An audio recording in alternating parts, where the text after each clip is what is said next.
I tagged your YouTube channel, so we are all set. Okay, awesome. How is your? Have you like started actually doing any long form content yet, or is it all just shorts and stuff? I'm planning on it. It is. It's a work in progress, right? Yeah, I did one where I talked about eating disorders, and I uploaded that to TikTok. I'm planning on it. It is. Oh gosh, one second. It's a work in progress. Okay, there. Okay, sorry, my computer started yelling at me because I had the stream up. Not a good time. Yeah. Also, so I did one, but I'm gonna do more for sure. I have like a whole plan. Oh, did you post it? I did. I posted it on my TikTok. It didn't go like viral because 8-minute videos usually don't. But yeah, TikTok does not like anything above like 30 seconds. I mean, I've had some like 3 to 4 minute ones go viral, but those were like my movie little mini cinemas, which I'm going to be doing again. I need to get like a theater company going or something like that. I love those. Oh. Also, I want to say hi to hello Countess Karen. How's it going? Eliza and Yeehaw, all of you. These are some of my regulars, Crystal. I love them. Be nice to them. I'm nice, of course. Christina's here too. What's going on?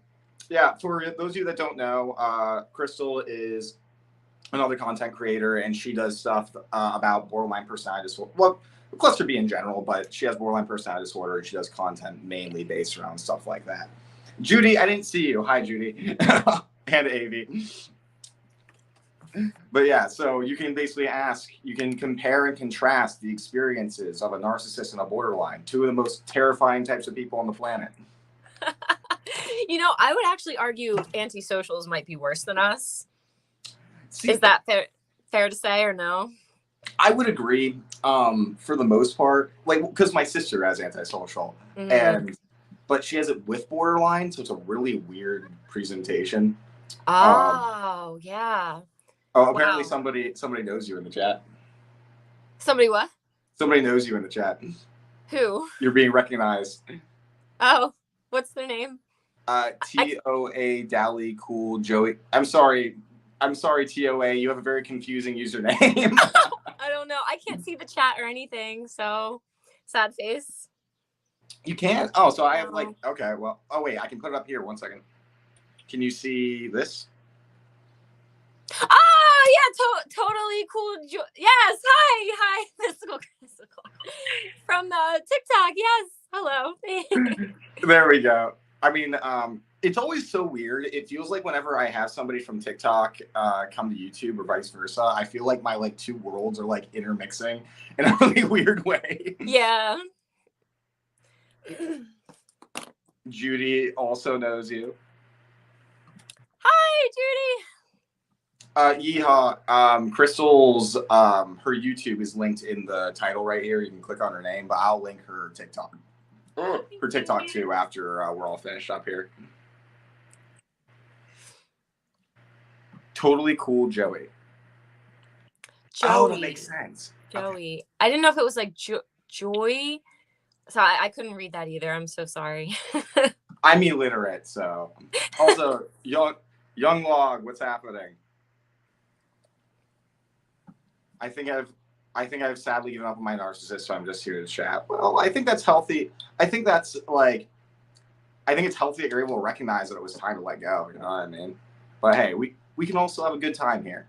You have a better narcissist in your life now, me.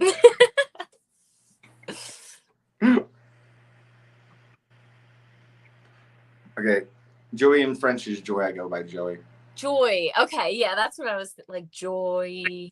Do you want to ask one of your questions while we're waiting for some more people to ask some things? Yeah, for sure.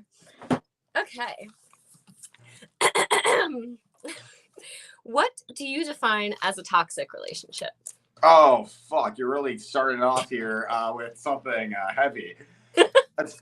A toxic relationship. Honestly, I've never really thought about this. My instinct, though, is to go to a relationship where they are impeding each other's ability to grow. Because I think that's one of the most important things. I find growth to be one of the most important things that somebody can do in life. Yeah. Because, it's what I have been trying to do my entire life because I'm fucking crazy. And so when a partner is impeding your ability to do that, to grow not only in the relationship but as your own person, that's what I think the line goes from like just have a bad relationship to toxic. And Yeah. then I like to distinguish between toxic and abusive too, because I would say that it takes another step there, a True. consistent knowing violation of boundaries that goes into being So abusive. true. But I think toxic is, toxic like encompasses both toxic and abusive. So, and I think it's hard to grow when you're being abused. So I think it's so yeah. Very true. So what would impeding to grow look like to you? Like how would a person be impeding you from growing? God damn it, you keep throwing hard questions at me. Ooh. I would say, so like, when, like, I don't know, like stifling some of the better qualities that you have, right? Like things that they don't find good but are genuinely you. When you're not allowed to be your own person, I feel like it's a big indication. Because it's like, if you can't be your own person, then how the fuck are you going to grow? You're just like going through your life pretending. And as a narcissist, trust me, it's not a great feeling to do that. Yeah. Or what else? Like somebody, or you could be like, sometimes the healthy thing to do in a relationship and how to grow is to leave that relationship behind, right? And so effectively, your growth could be stifled by somebody being like super controlling and not allowing you to be able to take that look at yourself and to be able to leave. Yes. This is all off the cusp. I'm very insecure about everything I'm saying right now. No, this is great. This is it all makes sense. It makes total sense to me. I agree with you as well. Like, if you're not able to be yourself, then how can you discover these parts of you, and how can you develop them? And even things that could like turn into a career, like if somebody like doesn't like that you're like friendly and like outgoing, but like that would be good for your business, but like they want you to be like a shut-in and stuff, like that would be totally toxic. Well, how would you define those things? Yeah, being controlled, that's a big one. I think probably it's like the same thing that you just said, like somebody controlling you and telling you what you can and can't do.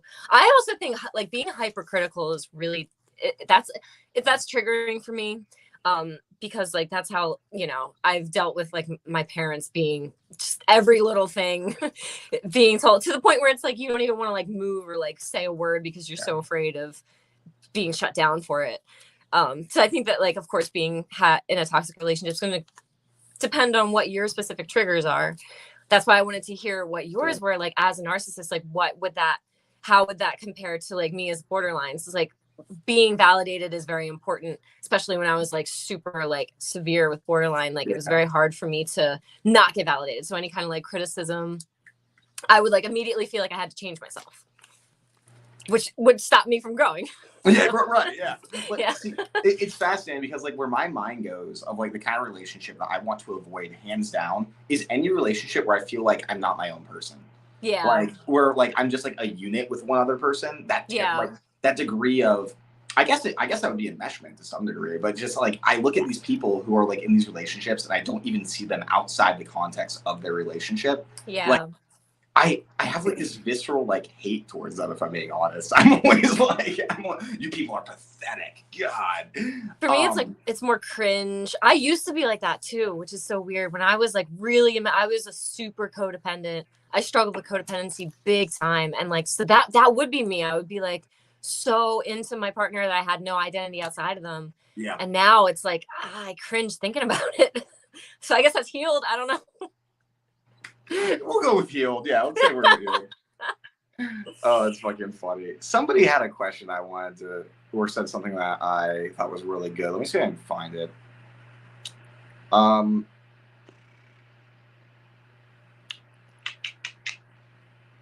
There was one. Goddamn, I can't find it. Oh well, guys, I'm sorry. I'm trying to pay. See, this is what's hard about doing live streams with like somebody else is that like it's like okay, on one hand I gotta pay attention to the chat. On the other hand, I'm having like an actual conversation.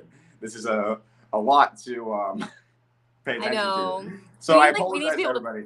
Like pin comments as they come in so that you can remember to go back to it. I wish the platforms. I might actually do that. Yeah, like next time I see one, then like. Sure, we can. I feel like it can be a interesting discussion about some of this stuff because it's like, obviously, yes, somebody with an NPD or BPD can be reasonable in a divorce, right? But we also have to ask ourselves, like, who the fuck is reasonable in divorce? Like, tensions are so high there, and especially for somebody that does have like a severe mental illness, it's going to be even more difficult for us to be able to kind of maintain any semblance of sanity during something that's so just intense. Yeah, well, I think I can answer this because I am divorced, so I have experience with this question. So when you say reasonable, I just want to clarify, like, what do you mean reasonable? Do you mean like the splitting of assets? Because if you want to think a reasonable divorce would be just a mutual divorce, like you can just get, I mean, it's state by state, I guess, but you can get, it's a mutual, like in court, it's considered mutual. Whereas there's one that's called at fault, which would be if you did adultery or abandonment. Those two are considered qualifications for at fault divorce, in which case the plaintiff would be able to go after more from the defendant. And that's when like it can turn into like a battle, and that's where it gets really ugly and stuff. But if you do a mutual divorce, then that I mean it's reasonable, even if like things happen between you, you're not getting the courts involved, and like you just kind of talk that out by yourself. And if you have assets and stuff that like you're fighting over, the best thing to do is get either, well, if you don't have a prenup, get a postnup, and then you can like have it written in, like you can sit down with a lawyer, not in court. It's not like the court's not involved yet. You can just sit down with like your lawyers and you can discuss, you know, what all the things that you gave me, I keep. All the things that I had before you, I keep. You know, split whatever whatever's in the bank account, split it halfways. Whatever asset was like meant for you. So, I mean, if you think about like just what's on paper, that's one of the good things about like having receipts and stuff is like this is just literally, this is in my name, or like literally this was what I had before. It's like that's the most reasonable because there's no emotions involved. It's just the facts. Whatever you had is what it is. And then the postnup gets included in the divorce papers so that there's no discrepancy later. You can't fight over anything later. It's already there. It's already written. So that's like the best, most reasonable. The emotions still suck though. You're just still like gonna try to come at it from like a practical standpoint. Just gotta be like, it's like, okay, logically this is what everything that we had, and let's divide it up appropriately. Mm-hmm. But then again, if because like she then followed up with, I don't want as much as I am owed, but I don't want nothing. However, I abandoned him because of abuse. And if they perceive it as abandonment, that seems like it's going to be a little bit messy in my opinion. But I wouldn't catastrophize it over just I wouldn't catastrophize about it just because of the pathology that might be involved in this situation. Yeah. I mean, you can get alimony. That's where like the courts will ask for your W-2s, and like you both have to prove your income. Everybody has to show what's in their bank account. Everybody has to show. I mean, if you're going through it, then you already probably know this. And I mean, that's a question for your lawyer. Like, what can you go after asset wise? I mean, that's not really something anybody can really tell you to do. But if you go for alimony, the court has like a set amount based on income. So, Jesus. I'm going to, whenever I go through a divorce, Crystal, I'm coming to you. Okay. I can help you through it. It's going to happen eventually for me. Let's be honest. Hopefully not. It's too expensive. Don't bother. Okay, so I think this is actually, so there's something about this question that I do really like is that when you're a cluster B and you kind of can take on traits of like some of the other fellow cluster B people. Like for me, when I'm in like a really bad space, I appear way more borderline. Like I look way more like emotionally dysregulated. I'm a lot more like just impulsive.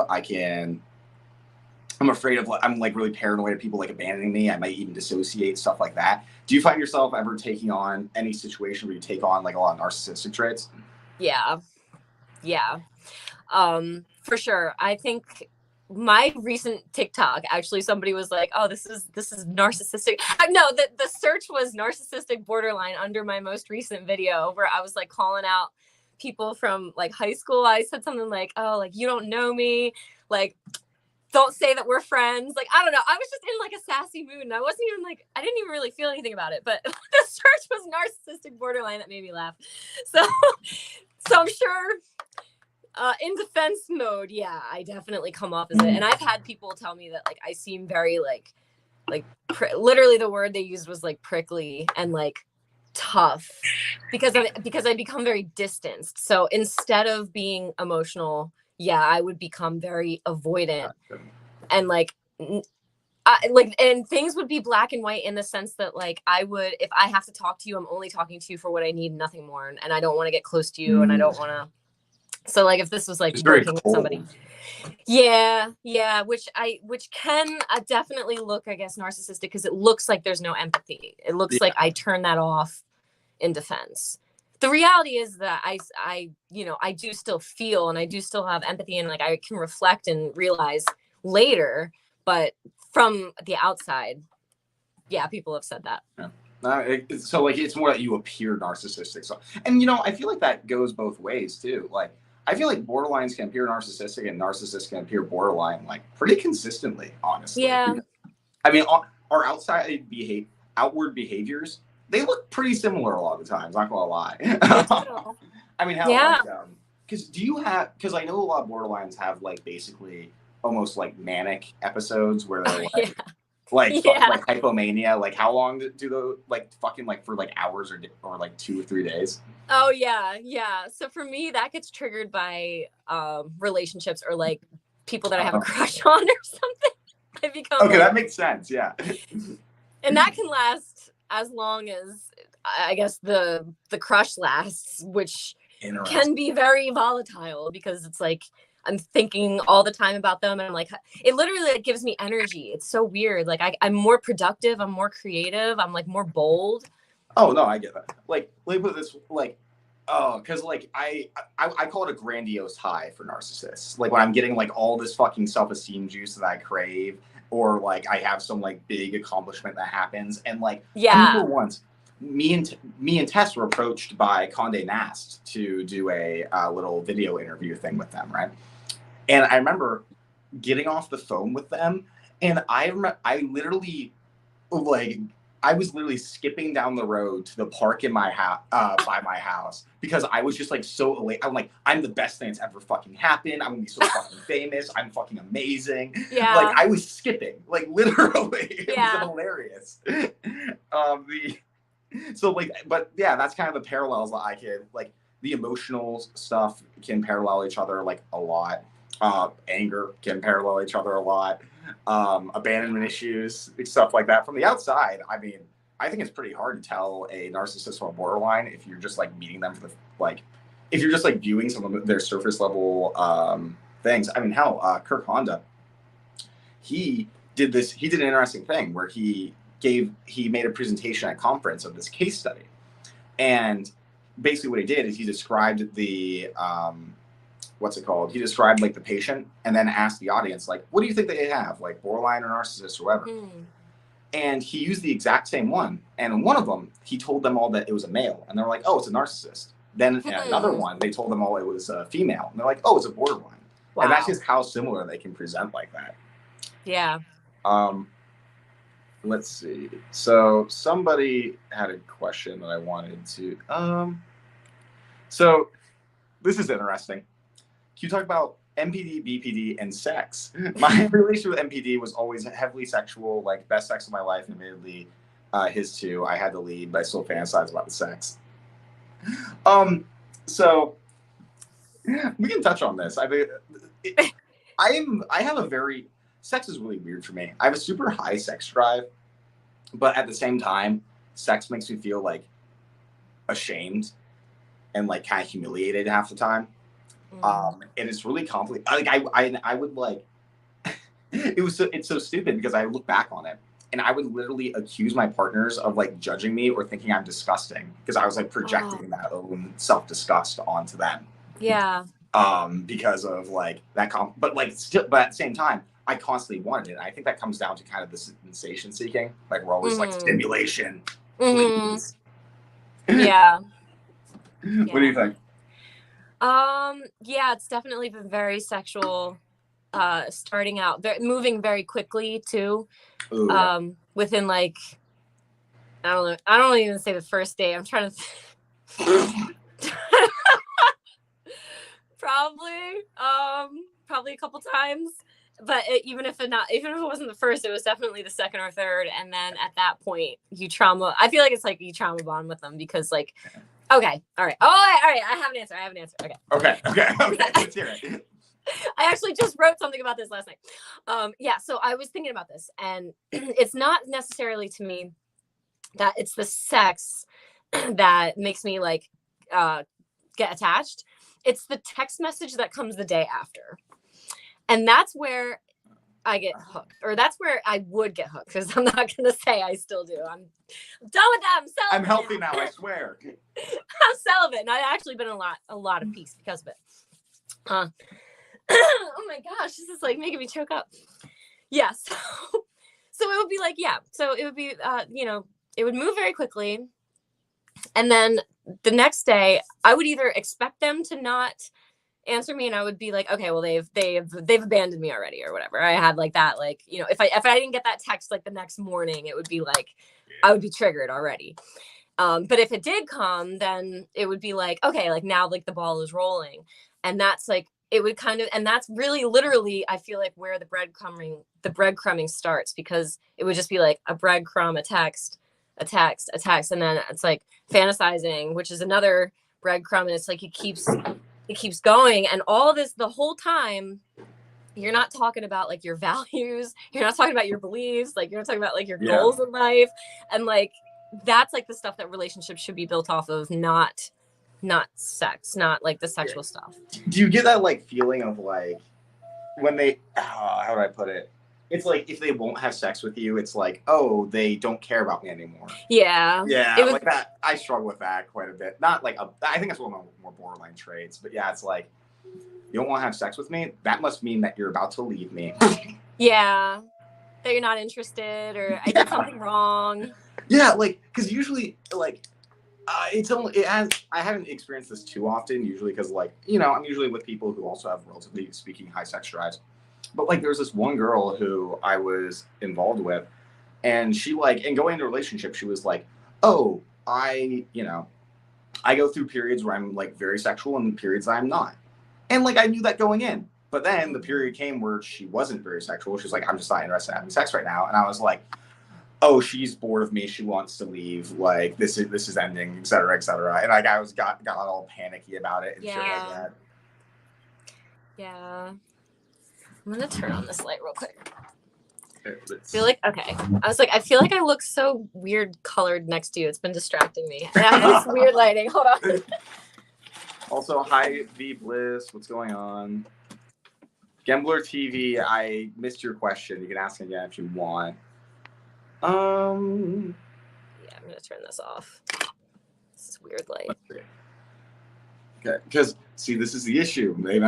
People might be asking questions, I just miss it. Yeah, like people are, fucking like people are very much relating to the sex thing. There you go. I'm telling you. Okay.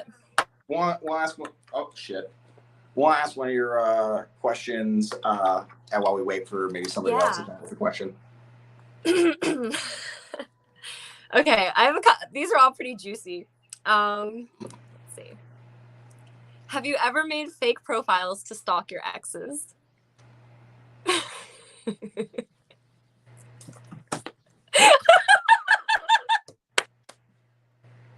I usually did. Okay, in fairness, I usually didn't. I usually didn't have to, because I'm not the type to just like block everybody and shit like that. But like, let me put it this way: I would have if the necessity was there, because. I mean, like, oh my god, social media and dealing with like breakups as a fucking, or hell, even like friend breakups and shit as a cluster B is so fucking toxic. I don't know if I ever mentioned this to you, but I once had a ex who I communicated to her through liked tweets on Twitter because we were estranged at the time. Whoa, that sounds on brand. Yeah, like literally. So I went out of my way and I like searched on Twitter for a tweet that said like, oh, what was it? It was like, because I remember. Okay, this is what happened. I remembered that once she mentioned to me that she was like, oh yeah, I'll sometimes look at my at your liked tweets just out of curiosity. I'm like, interesting. And so now we're broken up, and I think about that. So I checked her liked tweets, and I see some of them were overlapping. So I'm like, interesting. I go into I search in Twitter, like, I know that you're reading this or something like this, and I like it. It was like from 3 years ago, so she knows what's up. And like, I remember checking her liked tweets, and it was like, and she liked it too. And she was like, oh my God, I miss you. I'm sorry, etc. Like, just like random tweets saying shit like that. And I'm like, yes, yes. So real. That is so real. I'm not even gonna like lie. That's so real. On like Instagram posts too. I would have a version of that with like Instagram. Yeah, exactly. Oh my God, exactly. Yep. It just makes sense. It's like, well, obviously I'm so obsessed with them, so I gotta communicate with them somehow. And apparently it's through like tweets now. I know, it's like a romanticized like movie. It's like Romeo and Juliet. Yeah. And it's bad because then you get addicted to it, and then you're like, if it stops, it's like you go through this like withdrawal. It's like, like then you're like checking all the time. Yeah, the panic of like, oh my God, it's been 2 days since they last subtweeted me or whatever. Yeah. And then you're like freaking out in your head, like being like, oh, what if it's over now? Holy shit. I was supposed to say it's over, listening to like breakup songs. Like yeah, like I'm like and that's when you post like 30 in a row to try to get a reaction out of that. All the stories go up, like checking on the viewers to see if they saw it. Holy shit. Okay, so based on the conversation, I assume that you have done that. Well, I've created fake profiles for like no reason. I've made like 100,000 social media profiles. I think other people with borderline probably can, at least somebody relates to this. I know it. I've created like a depression account. I've created like a manic account. I've created my hyperfixation account. Like, I'm an artist now. Like, I'm gonna like paint every day, and like I stop after like 2 posts. You have to get a new account for every identity that you make. Yeah, I really did. And then going back and deleting them, I had to like find all the different emails, and it was such a pain in the ass. So I finally stopped doing that, and now I'm like, I don't create any fake profiles to watch anything. And for me, it's like, if they are not in my life, it's for a reason, and I've just like stopped. So, but that was hard. That was hard for me to get to that point. So, I'm jealous. I still have such a hard time with like, oh, it's their right for them not be in my life and stuff. Like I still hyperfixate on like people where I'm like, no, like you're supposed to be like you like. I wish I had words to describe it. It's just I have this obsession of like they have to come back. Like, I don't know why. Yeah. Like, not just with partners, but like with like friends and stuff too. It's like really bizarre. No, it's real. Like, I fantasize about that shit. Yeah. I have there's like a person that I think of still, of course, that I'm like, oh, like magically we'll just get back in each other's lives and stuff. And right. But like I guess maybe this is like the part of me that has become cold, that I'm just like, I can't be the one to reach out and like do it, because I've just done that so much in my life. It's that, like, I can't, because it's like humiliating. It's like, like crawling back to them like that. Fuck that. Yeah, especially knowing like how unhealed and like how like not good I was in the past. Like, be like, oh, now I have to go through the whole I've changed talk and I'm different, and it's just I don't know. See, my fantasy is like I reach out to them to apologize, and then they're like, no, I was the one wrong. I did everything wrong. And I'm like, okay, yeah, that's what I needed to hear. Thank you. Yeah. It's like, because, and I do, and I fantasize about them reaching out to me like that so often. I need to fucking chill with that shit. My God. It's like an escape. We're calling BPD rave out, by the way. See, man, I feel you. We're in it together. So wait, I hear the voice of my old. Wait, so I'm going. This person mentioned a question earlier, so I'm going to address it. The delusion. Wait, I hear what's.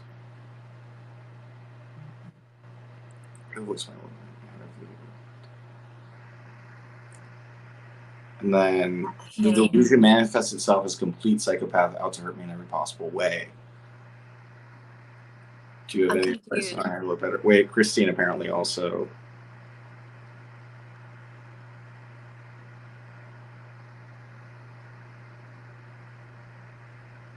I'm sorry, I don't think I understand what it like.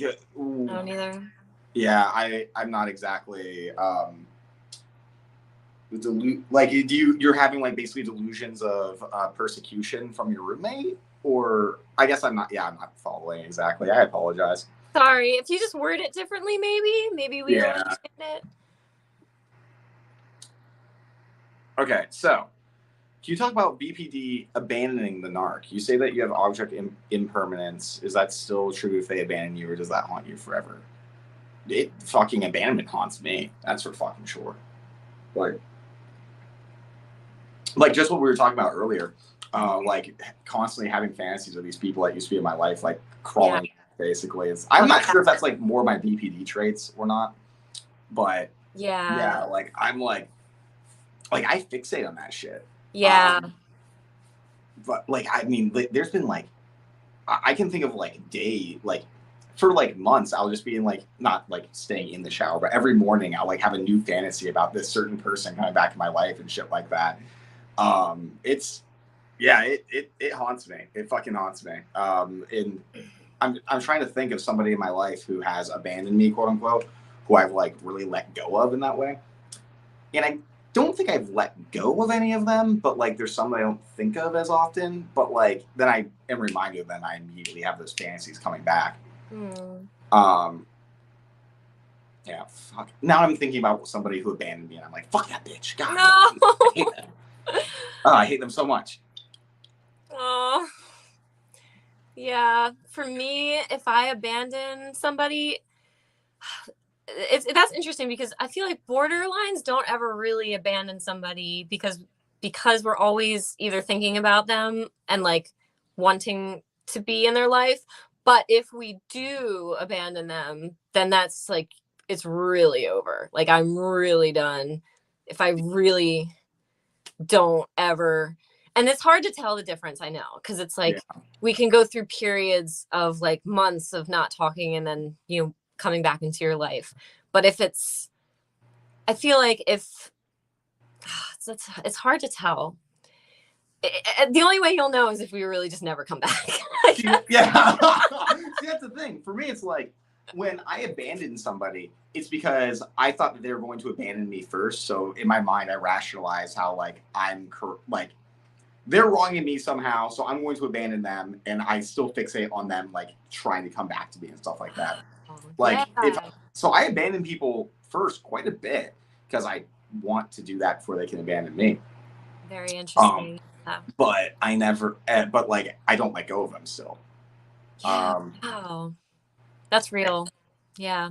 Also, Gambler TV says, elaborate. I have a psychosis disorder where I hear the delusion of my old roommate's voice in my head. When I live with him, he did some awful shit to me. I hear his voice. So, don't get me wrong, like that's awful. But I don't have any sort of psychotic symptoms and stuff like that, or psychosis, psychotic, yeah, psychotic, yeah. So I don't really have much advice for you. I apologize for that. I hope that like therapy and shit can work well for you though. Yeah. Because do you experience psychotic symptoms with BPD? When I was at my worst, I for sure did a little. At least like to the point where I thought that people were like watching me. I like felt like people were like following me. I mean, the paranoia really was bad for sure for me for a long time. Like through my phone, I thought people were like tapping into my like phone calls and like, yeah, it was bad. So I can understand if you start hearing those voices. Definitely talk to a doctor. Like there's because that's like you don't want to get to a point where you might either like hurt yourself or like feel like you're in danger of being hurt because it's making you think that they're going to come back and do those awful things, which is awful, by the way. I'm sorry to hear that. It does sound like a little bit like PTSD, which can happen as well with like hearing those voices of perpetrators and stuff and getting flashbacks and stuff. Like definitely talk to a therapist who can help you. And if it's like to a point where you can't function, I know that there's antipsychotic medicine, and I'm not like a med person. Like I don't really love the pharmaceutical industry, but I mean, if you need to be on something for a time to help with that, there's no shame in it. You know what I mean? No, agreed. Because I get paranoid quite well. My paranoia is weird. Like for example, let me put it this way: I was convinced that another influencer had spies in my Discord channel. What? I felt that's so real. And so I was like, copying you? Huh? Did you feel like they were like copying you or like trying to get like info on you? Or like just doing things that were like directed towards me. So I was literally typing in lies in the Discord channel in thinking that person was going to see and then act according to that. That's where like, so like I do get that paranoia sometimes. It's usually, I don't think I've ever had it like, oh, I think somebody's bugged my phone or is like following me or something. Like I do get so paranoid though. Like there's times I won't leave my house because I'm convinced that if I go outside, my neighbors will want to see me and start judging me. Yes! Okay. Yeah. I have purposefully not made content if they're like out and around and like I don't want people to hear me. Yeah, like honest, I made a video outside the other day because it was like so nice outside, and I see my neighbor like pulling in. I immediately just end the video and go back inside. I'm like, fuck that. Well, I mean, we talked about this briefly. Like, oh my, I can't stand it when I know that somebody can hear me when I'm making any sort of content. Yes, me too. Apparently, it's a fucking trauma response. I learned eventually, which makes sense. Yeah, is that like knowing that somebody can hear you when you're like in a room or something like that. Apparently, it's a trauma. I don't know what causes that. I know that I experience it a lot though, because I will get like either I get angry, I get self-conscious, I get paranoid. Like there's so many levels of emotions that happen with that. Yeah. I can believe that that's a trauma response. For me, I remember when I was like a kid and like a young teenager, I used to like sing in my room, and then like hours later, like my mom would say something like, "Oh, your singing was so nice," and I immediately got embarrassed. Like you heard me? You can fucking hear me? Jesus Christ! Yeah, and like times when I would be on the phone. Like one time I was on the phone with like a guy or whatever, and I was like, I don't know, whatever. I was like flirty. Yeah. I was like 12, and then like one of my parents, I think it was my mom, was like, you shouldn't talk to boys like that. And I'm like, you heard me? Like you were listening to me? Like, and so that's why I have it, because I'm like, I don't see. I think because like for me, it's like I think where it comes on for me is, so I lived in my basement when I was younger, and I was alone like 90% of the time, and like. So I knew that like but as soon as I heard a step upstairs, I was like, fuck, people are home. I gotta be careful. Yes. You get like a dread. It's like this dreaded feeling. Yeah, yes, dread. That's it. Yes, dread. That's the emotion right there. Yes. Yeah, because I'm like, oh, fuck, what's going to happen now? Great. It's like, oh, is that plate breaking? Okay, cool. I'm going to keep playing Minecraft. Yeah. Oh, gosh. Yeah. Also, hi, Discord mom. Oh, that's fucking funny. But yeah, like, oh God, it's awful. I hate it. Mm-hmm.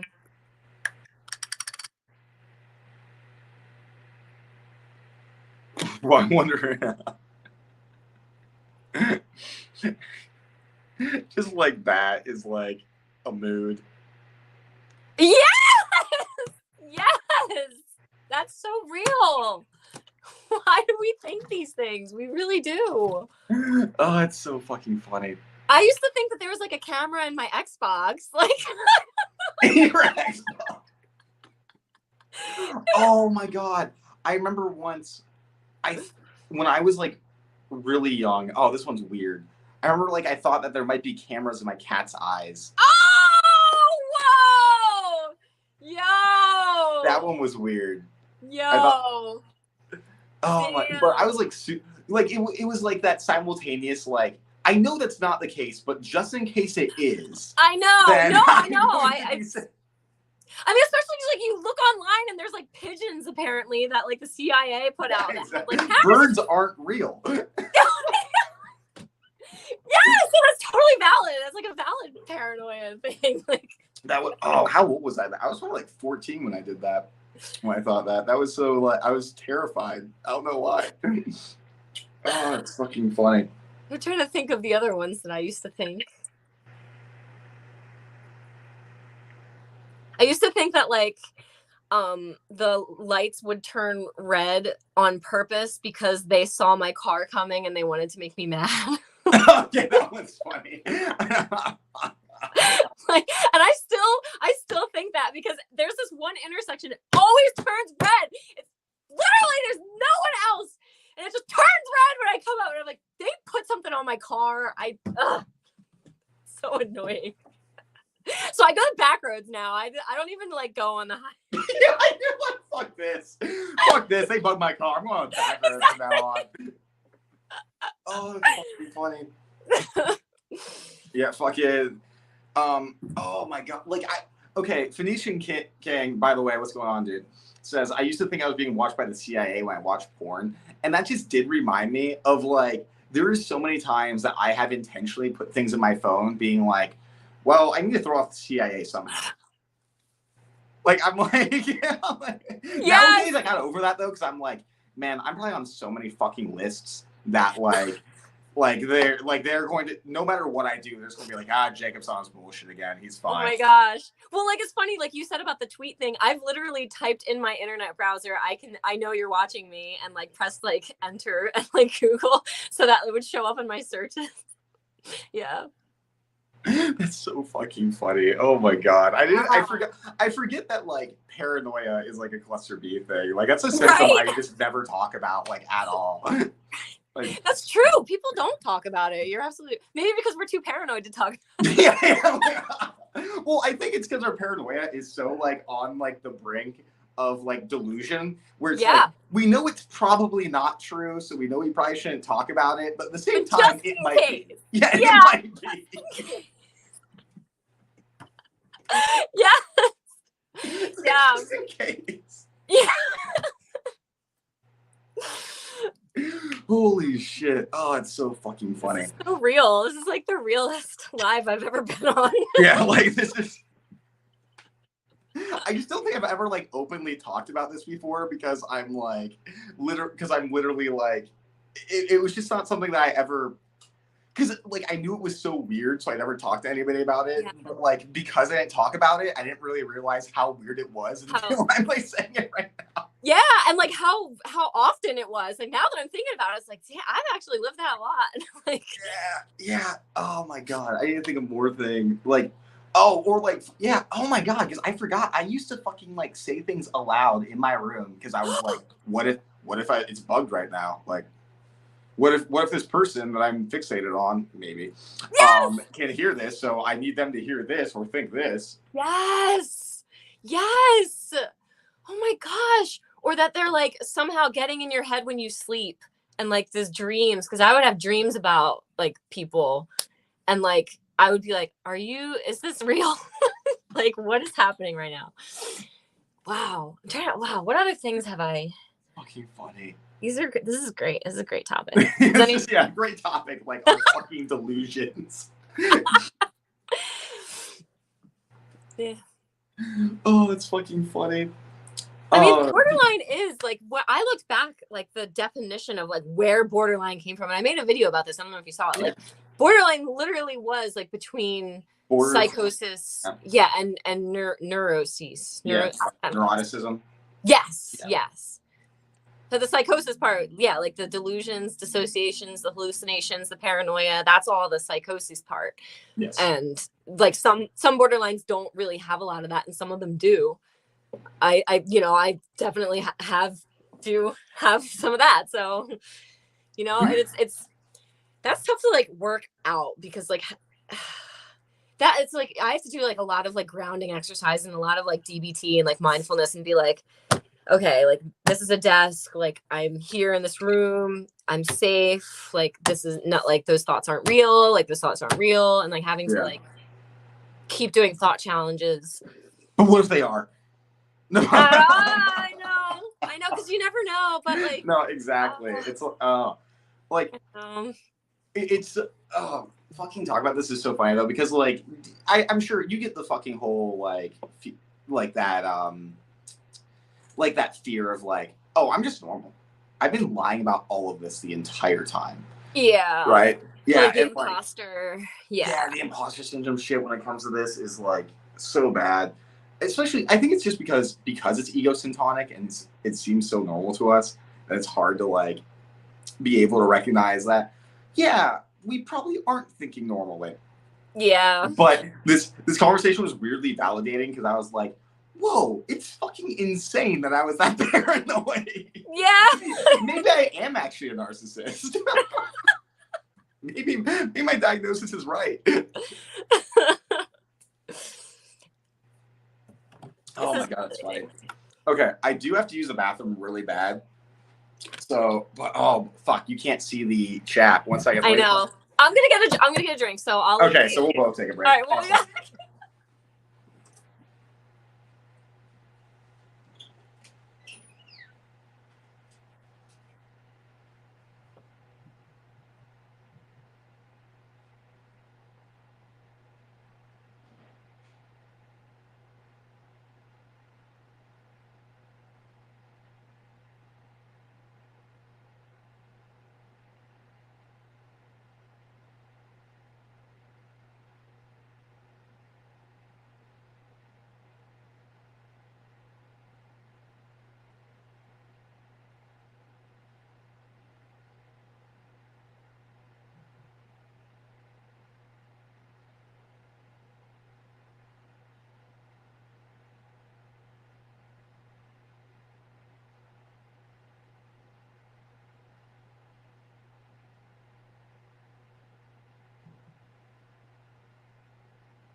Hey, TJ Tampa's here. What's going on?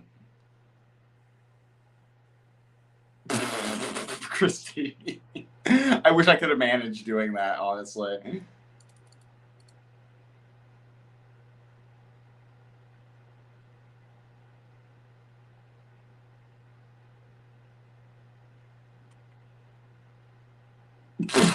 Yeah.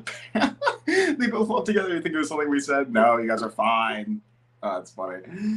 I'm just reading the comments. Some people are... Wait, 1 second. This is...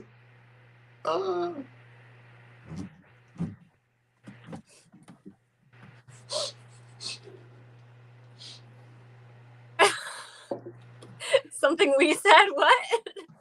Like... Oh my god, they're getting paranoid. Oh, no. We abandoned all of that. Oh, I see. No. We abandoned them. No. Okay, so yeah. Anyways. Yes, we are back, everybody. We are back from our bathroom/drink break. Yes. Oh, is there any new questions? Any others? Or should I open another door? Yeah, you can break out one of yours. Let's see. Okay. See, because my chat is in this space, because my chat always gets in this space where like they kind of realize that like I'm just neglecting them the entire time, and I can tell that they're like in that mindset. No, it's just hard to have a conversation, like you said, having a conversation and looking at the chat, especially because I came with questions, so I'm not trying to override you guys. If you guys have questions, we'll answer yours first. This is just for the time being. So if you have any, put them on up. Okay. What does validation mean to you, and how can someone validate you? Okay, so this is super fascinating because this is something that I've talked to a lot of my narcissist friends about because it's really weird is that like compliments have to be phrased in very specific ways. Like, for example, if somebody tells me, "Oh, you're a really handsome man," like I won't know how to react to that. I'm kind of like a little bit uncomfortable. I'm like, yeah, I know, whatever. Like, but like the way that really the way to phrase it that will make any narcissist just like lose their fucking minds. Say something like, say you're at a party with somebody and you're like the most handsome guy in this room. Comparisons will fucking drive me wild. I like those are the compliments that, or if I hear a compliment like somebody can compliment me like if it's not to my face, it like let's say I overhear somebody else tell it or I hear it secondhand. Yeah. Those ones get me like a lot too. Yeah. Literally any sort of compliment that's done that I either hear secondhand or that's a comparison. Again, comparisons, please compare me to everybody in the world. You're the best narcissist YouTuber. Like fucking I'm set. I'm cool. I'm good for the rest of the day. Stuff like that. That's always what I'm like striving for. And it's the hierarchical thinking, right? Yeah. I can actually kind of grapple with it because I'm like, oh, I only think in hierarchies. So they compliment me and in reference to that hierarchy. Oh, that makes sense. Cool. I'm good. Yeah, that makes sense. That makes a lot of sense, especially since that's what you talk about a lot. So that does make sense. Look, it's because like when the hierarchical thinking got like so much more ingrained in me when I realized like how I'm not asking people, oh, compliment me. I'm asking them, tell me I'm better than other people. Right. Yeah. So, which makes a lot of like, so because that's essentially what narcissism is, right? It's not loving yourself. It's hiding your self-hate by convincing yourself that you're better than everybody else. Yeah. Right. So makes sense. Anyway, but yeah, what about for you? Oh, wow. See, I ask these questions and I don't even think about my own answer. See, I would have written down that question. I would have had like I would have a whole paragraph underneath it of what my answer was going to be prior. I should have done that if I didn't come up with these questions 5 minutes before we went live. So, but, yeah, so validating. Okay, I don't know if this is weird for BPD or maybe it's just me. I've always, and let me think about how to like say this. I always wanted to be validated on like things that I never like. Okay, something that I haven't said yet or done yet, but like wanted to do, and like someone else could like see what I wanted like in my eyes or something without me having to tell them, and like they just like got it. That would validate me more than like what you said. If someone was just like, oh, like you're just like you're like a great writer, like you're a great writer or whatever. I don't know. It would be like being validated, like I see what you're being understood.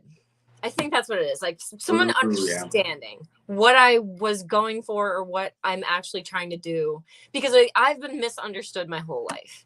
People have mislabeled me, misjudged me, accused me of things that I didn't have any intention of. Like, for example, when I've been really quiet in life, people would think that I think I'm better than them and that I'm a snob and I'm the one like rejecting them when I'm really just being quiet because I feel insecure and I don't feel safe. So like for someone to come up and be like, you know, like make me feel welcome rather than thinking that I'm doing it to snub people, that would make me feel validated. Like oh, like you understand me, you understand. Because I kind of relate because it's like, for me, it's like, I wouldn't use the word it's for me, it's like being seen. Like, actually being seen. Yeah. Because it's like, exactly. Like, I hate when people will like, I hate when people say that like, oh my God, I understand you. And then they actually don't. Because like, for me, it's like they fall for like my persona. They're like, oh, I understand you so much. We're so alike. It's like, no, we aren't. You have literally fallen in love with a lie. Right. It makes me so angry. Or like, oh my God, like something I struggle with a lot. And like, I know, and it's kind of bad for me to feel this way, and I really shouldn't because whatever. So I'll do interviews with people about narcissism, right? And they'll have me on their show, et cetera, et cetera. And they'll be like, they want to humanize NPD. So they'll say things like, oh, and I think that's something that everybody can understand. And it, like, in my heart, I'm like so mad. Like, yeah. I'm like, no, you don't understand. None of you understand. What do you mean? It invalidates your experience. Yeah, like, yeah, exactly. But I know that they're just trying to like humanize it and make it's like, oh, make you feel more comfortable and stuff like that. But yeah, I'm like, I know that at some level you do relate, but also I'm angry. You don't actually relate. I hate you. That's a great point. It's almost like, you know, it's almost like making you not feel special in a way. Like we kind of want to feel special in a little bit because it is a unique experience. I mean, if we're experiencing something, it is special to us. So to say that this is like everybody else, it's just kind of like makes us feel like we're in the background and like not really seen. Yeah. Yeah. And in TJ Tampa actually puts out something interesting here, but you love when other NPDs get you. And I think about this a lot because I do. I fucking like it sends me.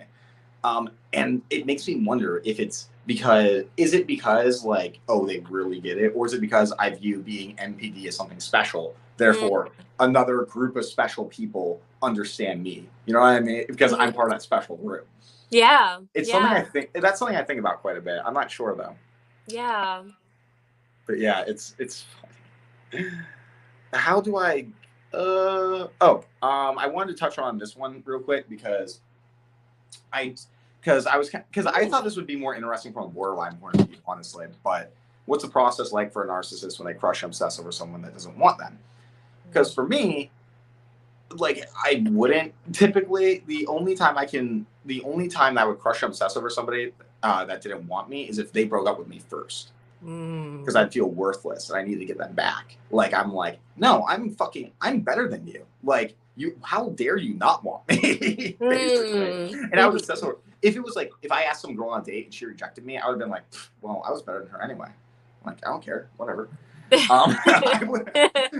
But I'm interested to hear what that would look like from a borderline point of view. Yeah, that's actually funny because someone just commented on one of my TikToks to do a video about this. I think this is called, there's actually a word for it, and it's called limerence. And I just learned about it recently. It's like the desire to be loved, like so passionately. It's like an overwhelming, like longing for that person to romantically be interested in you. And I've had that so much in my life. Like, especially over somebody that like I can't have, or like it's kind of like an obsession because like, okay, so maybe this is like a little bit where the narcissistic side came in for me. I felt like I could get whoever I wanted, like, and if I couldn't, it was like weird. It was like kind of whoa. You're like, well, obviously they're wrong, obviously. like that. Yeah, I would it would be like what, yeah, I would feel very rejected and feel like, well, what is it about? Yeah, I don't know if I would say like it's hard to like actually put into words because I haven't processed this one too much.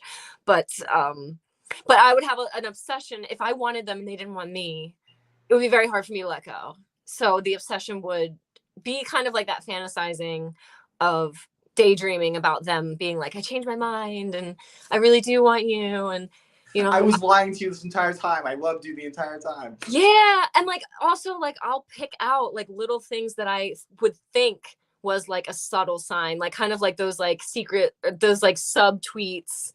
I would be like, oh, this like the text that they sent really means something else. Or like I'll go, or like on their page, I'll be like, oh, they posted this. This is obviously about me. Like they just don't know how to say it.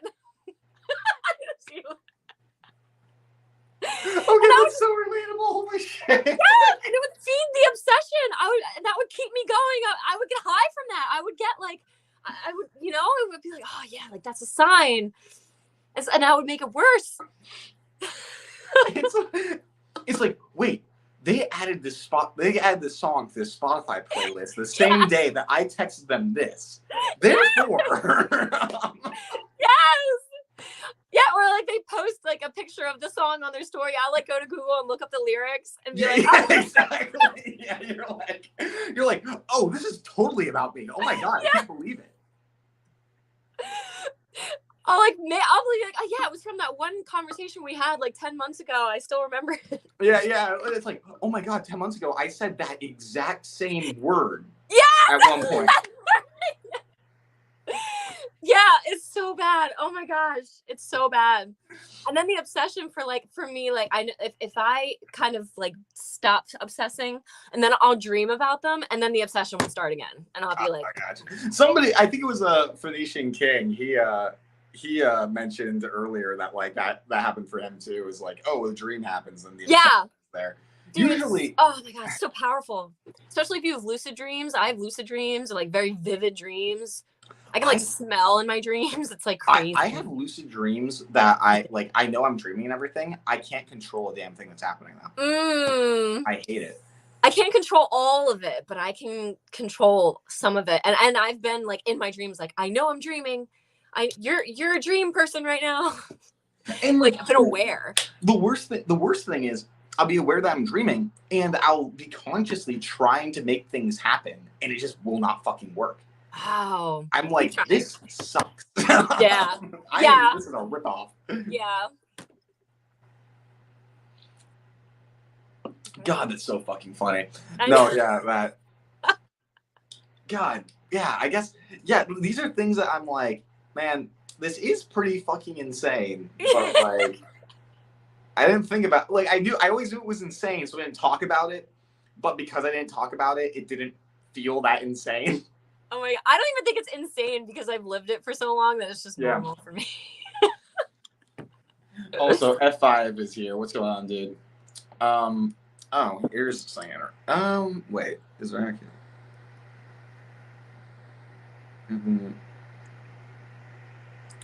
So I think this will be interesting from both our perspective too. Is there ever a case where the obsession over someone never ends?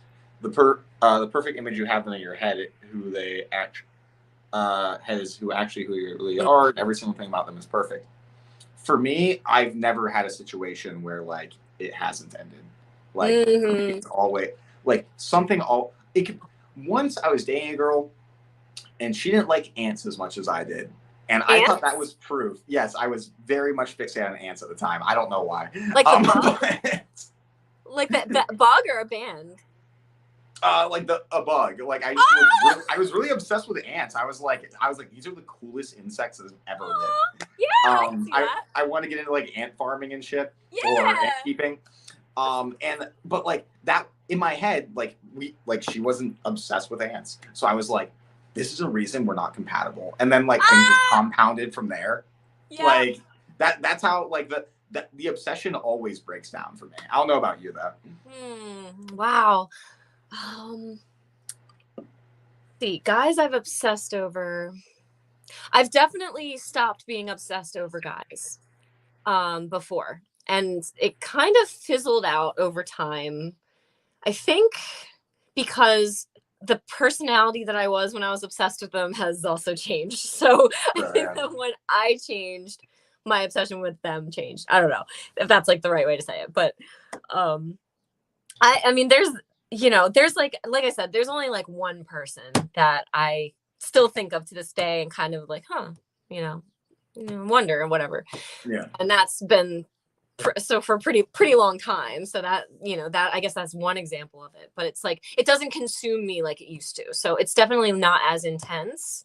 Those thoughts are kind of like there. And like, of course, like I said, I've had dreams and stuff where the feelings all come back. But, I've just like, I've been through so many rejections and like just like things that have gone wrong. Not even rejections. Like I just mean like relationships and stuff that have just ended as passionately as they began, that I just, I don't know. Maybe it's just like, I'm just like tired. I'm just kind of tired of it. So at this point, I'm like, even if I obsess over somebody, if they're not giving me something in real life to work with, then I can't be focused on it as I used to be. I've started to just think about, first of all, I've started to think more about like my content creation. Yeah. And that's helped me not obsess with people because that's something for me. That's like just for me. It has nothing to do with another person. And it's like the first thing in my life that like I actually feel proud of and like, so that's helped a lot with that. That's interesting. Yeah.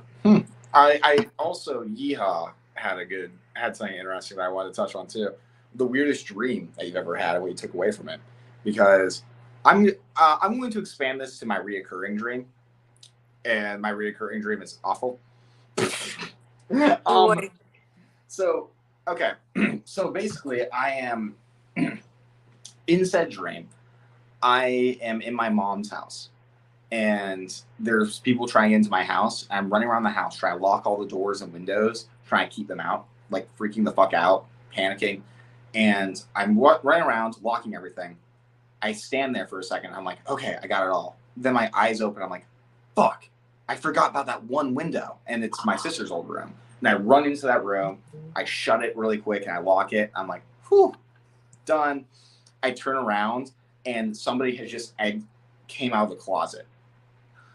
And every time it ends with me like fighting that person, like having to kill them or like, whoa. And that's usually where it ends.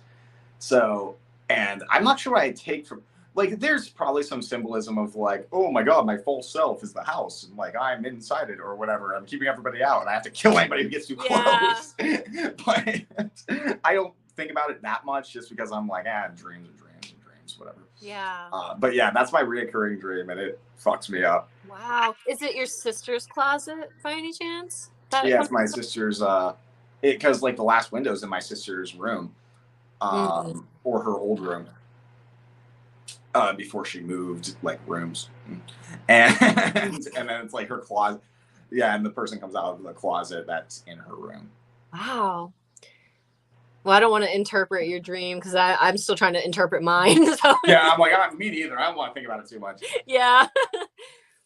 The weirdest dream I've ever had. I have weird dreams every night though. So that's kind of like a hard question. My dreams are always, they're always like cinematic movies where like superpowers and flying and all sorts of things happen. But it's funny. I've had a reoccurring dream about running around my house trying to lock every door as well. So I don't know. Yeah, that's very interesting. I haven't had that in a long time, but it was always at night and I was always afraid of somebody like from the street trying to come in. Yeah. And like, I don't know. And some of the dreams would be like, I would just get to it and lock it like just in time. Like they would be right there and it would be like just in time. Yeah. And I would be scared. It would be fear. Wow. I had a dream. I was trying to think. I don't know. That's a loaded question. I have to think about that. That's okay. Yeah. But that's a great question. It's an interesting talk. Like, because here's the thing about dreams is I don't think there's a bunch of meaning behind dreams, but I think what there is meaning behind is how we interpret our dreams. Yeah. Mm-hmm. It's like how the things that we're relating to these dreams that we think are impactful, there's something there. Yes. Oh, I can say one dream that I had recently. I dreamt that I was in grad school, which I don't know, Jacob, you probably remember that I've applied for grad school. Yeah. So I dreamt that I got in and I was writing a paper, but I was late to class. And this is like symbolic too, because I'm always late to everything. So I was late to class and I had to do this test or whatever. And I took a really long time on it, that almost the entire class, I was like out in the hallway taking this test. And like, I knew that I was missing a lot of material and I went in and I was like, I'm really sorry. Like I missed a lot of stuff. I took my time on this test though. And he said back to me, he was like, well, you taking your time paid off. Every single thing on here is right. So I was like, oh, wow. And like, I remember in the dream, I was trying to get to class, but I couldn't. My legs hurt. I was like, I can't get there. And then I'm going to start crying. And then a lady came up on a bike and was like, I'll help you. And so she let me sit on her handlebars and she rode me to class. And so like, I got there. And so that, I take from that, yeah, I think that like, even if we take our time, even if we have a goal, we want to set it and we feel like we can't get there, there's always going to be somebody who will help you. And even if you take a really long time on your test, if you take a long time, like your hard work and like your, I don't know, focus on it, it'll pay off. That was my thing. That was a good dream to me. It was not Yeah, like the house. I was like, that's a very like heartwarming like sort of take on. Most of my dreams are like fucking like just violence and shit like that. I'm just trying not to think about them. So, because like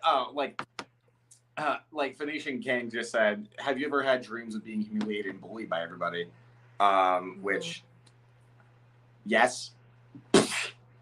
Like I'll have dreams where like I'm back in high school, and like a bunch of my friends are mocking me and like pushing me around and shit like that, and like trying to shove me out like the doors or something, and then I get really angry at them, and then like they are all like, whoa man, like it wasn't that serious, what the fuck.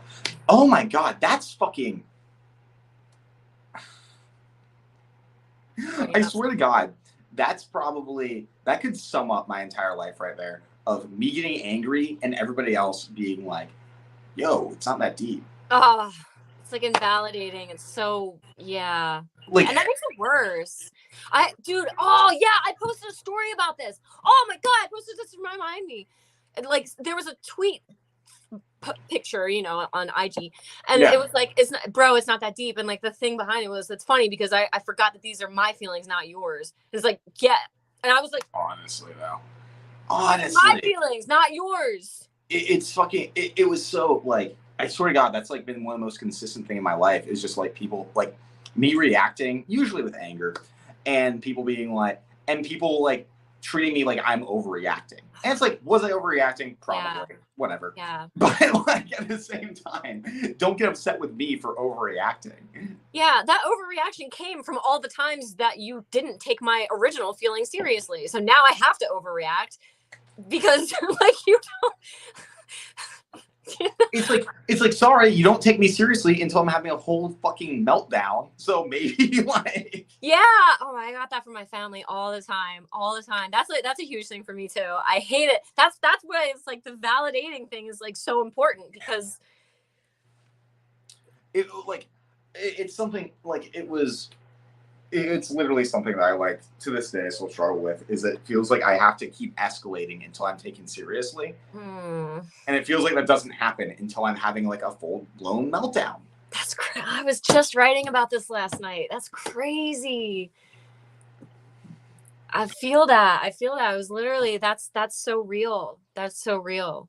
And because it's like the neglect that, you know, for me, like, it's like, if I was upset, it was just, you know, toughen up, like, stop being a baby, like, you know, like, so then it would get to the point where it would just hold all inside, and then I would freak out, and they would be like, where'd all this come from? You know, chill out, calm down. Yeah. No, honestly though, like, Jesus Christ. Yeah.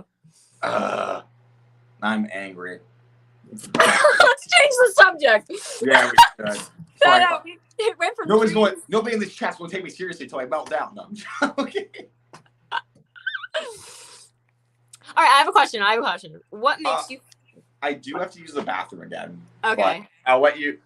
I'll leave you with this positive comment. Okay. What you just said about overreacting because I didn't listen the first time is so validating of how I've always felt when I'm cute. Yes, so true. Literally. I was just writing about this too, so it's like, that's really funny because that is such a big real thing. And it's not, I don't even know. I'm trying to think of what else. Cues of overreacting, yeah.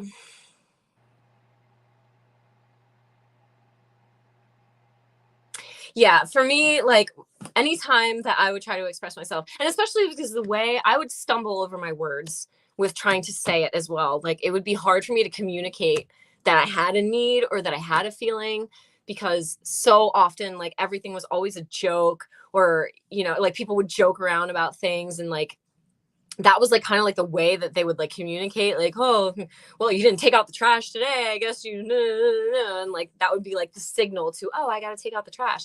So like, when you needed help, there was no like, hey, like, I'm feeling this type of way, I could really use some support. Like, there was never any like modeled like communication, so it was really difficult to even like talk about what I needed.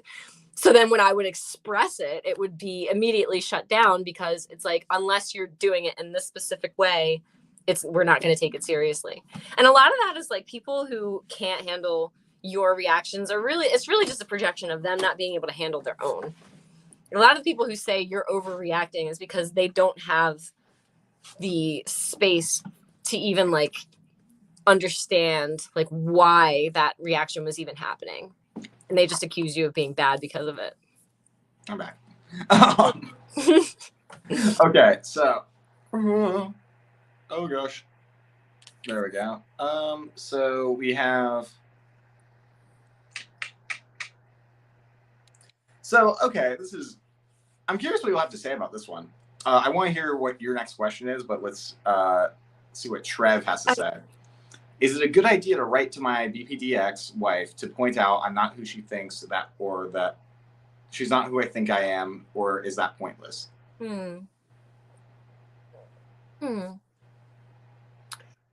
Well, what is your goal in doing that? Like, what is the end point for you in writing that? Because if it's to convince her something, you know, you're opening the doorway for that relationship to begin again, first of all. So if you write to her, like, you're gonna, and maybe that's what you want. If you want to start that conversation, you want to like, what you want her to be back in your life, that's a good way to do it. If it's just so that you can relieve yourself of guilt because you're feeling like, I don't know, some type of way about thinking what she wants, that's more of like a you thing and not really so much what she has to say is not, it's not gonna, like, if it doesn't change, then you have to like come to that closure on your own. Does that make sense? I don't know if I said that really correctly. I think I know what you're saying. It's just, do you know what I'm saying? Yeah, it's just it like, why is it so important that like you aren't who your ex-wife thinks that you are and stuff like that, and how that can kind of open some doors that may not need to be opened and stuff like that. She's gonna think what she's gonna think anyway, and like, especially when you have BPD, that those thoughts can change with the mood, just like our memories change with our moods. And so like, what she thinks about you one day is going to be totally different than what she thinks about you on another day. So you have to come to peace with the person that you were. If you're not at peace with the person that you were and you need her to validate you, you know, that's some stuff that would be, that maybe you would benefit from thinking about for yourself or self-reflecting. Like, why do you need her to validate who you were? Yeah. You know what I mean? No, I agree with that. I mean, that's a thing about reaching out to exes and stuff like that, is that like, for me, I'm always doing it like, because for me, if I'm reaching out to somebody, there's something of a goal there. Like, I'll be honest. And like, usually it's not, oh, I want to make them feel better. For me, it's not ever like that. So I'm always a little bit skeptical of like why people are doing that. Yeah. And I get it. It can be altruistic, but then you have to also have to think practically, well, what effect will this actually have? Right. Like long term. Yeah. But anyways. Yeah. But yeah, what's the next question that you had? Okay. Okay, it's what makes you feel loved? I knew you were gonna make that face. What makes you feel loved? Yeah. Okay. Oh, so somebody actually really got it down. Phoenician King. Okay, real. I mean, what makes you feel loved? I can't even. Like, genuinely loved and like genuinely believe that. I don't think I've ever. I can think of a time in my life where I have felt genuinely loved in my, like, at all. Like, that I could like really believe it and stick with it.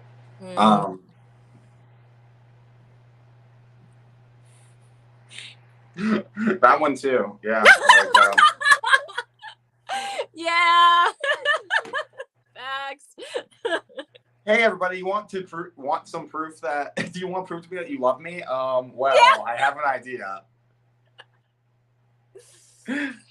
Oh, and actually, this is actually a good question here. Do you feel unconditional love for your therapist? No, I don't. I view my relationship with my therapist as a transaction. Literally was thinking the same thing. Yep.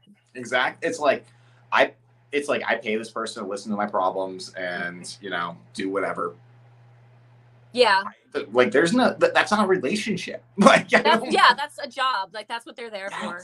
if you get that unconditional love, if you start to feel that from them, then that's like a sign of like something else. That's like daddy issues or mommy issues coming up for real. Yeah, exactly. I've had therapists where I've had like sensual dreams about them, and I'm like, immediately I'm canceling. Immediately, like, we're done. Like, I can't. No. I'm curious, and also I know I have a lot of therapists who watch my channel, so if there's any here right now who want to chime in about what we just said, and hopefully we didn't offend you, but maybe that's why like cluster Bs like don't have good retention in therapy or whatever, because we see it for what it is that it's a transaction. I know I'm paying you to care about me. Like, this isn't authentic. Like, and once I get what I need, I'm not going to come back. Like, I mean, that's the thing. It's like, it's hard. Like, it's hard not to fucking view it like okay, I struggle with this from like the day to day, where I'm like, okay, am I mentally ill, or do I just see the world for what it is? For what it is, opposed to like what everybody else. Yes, not buying into the facade. It is. It's all circus. I mean, honestly, it's like, how am I supposed to walk into a therapist's office and be like, man, this therapist really cares about me, and not about the fact that I'm paying them like $100-something right. every other week to come in and say whatever bullshit.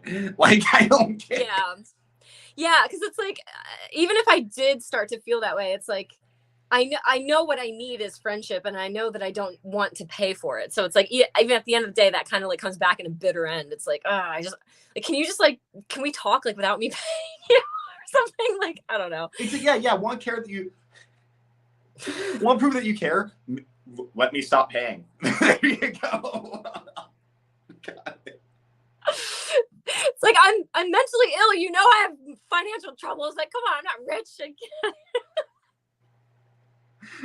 In fairness, if my therapist was like, Jacob, you can come free for the rest of our sessions, and I'd be like, oh wait, maybe they do care. Maybe. Yeah. I still wouldn't trust it. That still feels like manipulation. Oh, right. And then you feel bad, like that you're taking advantage. I know. See, I wouldn't feel bad about it. I would just be like, oh, they're trying to convince me that they care. Oh, yeah. By making me fit. I see it from that side now. Mm-hmm. Mm-hmm. Wow. Also, thank you, Yeehaw, for the money, and also, I will buy another beer. Thank you very much. Are you drinking beer? Is that what that is? Maybe. Oh yeah, because it's a YouTube where it's coffee, so yeah.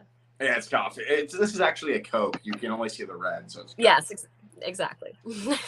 No, but yeah, it's like, yeah. Catherine says, buy 10 sessions, get one free. Yeah. Oh my gosh. So now I'm a deal for you. Now this is a deal.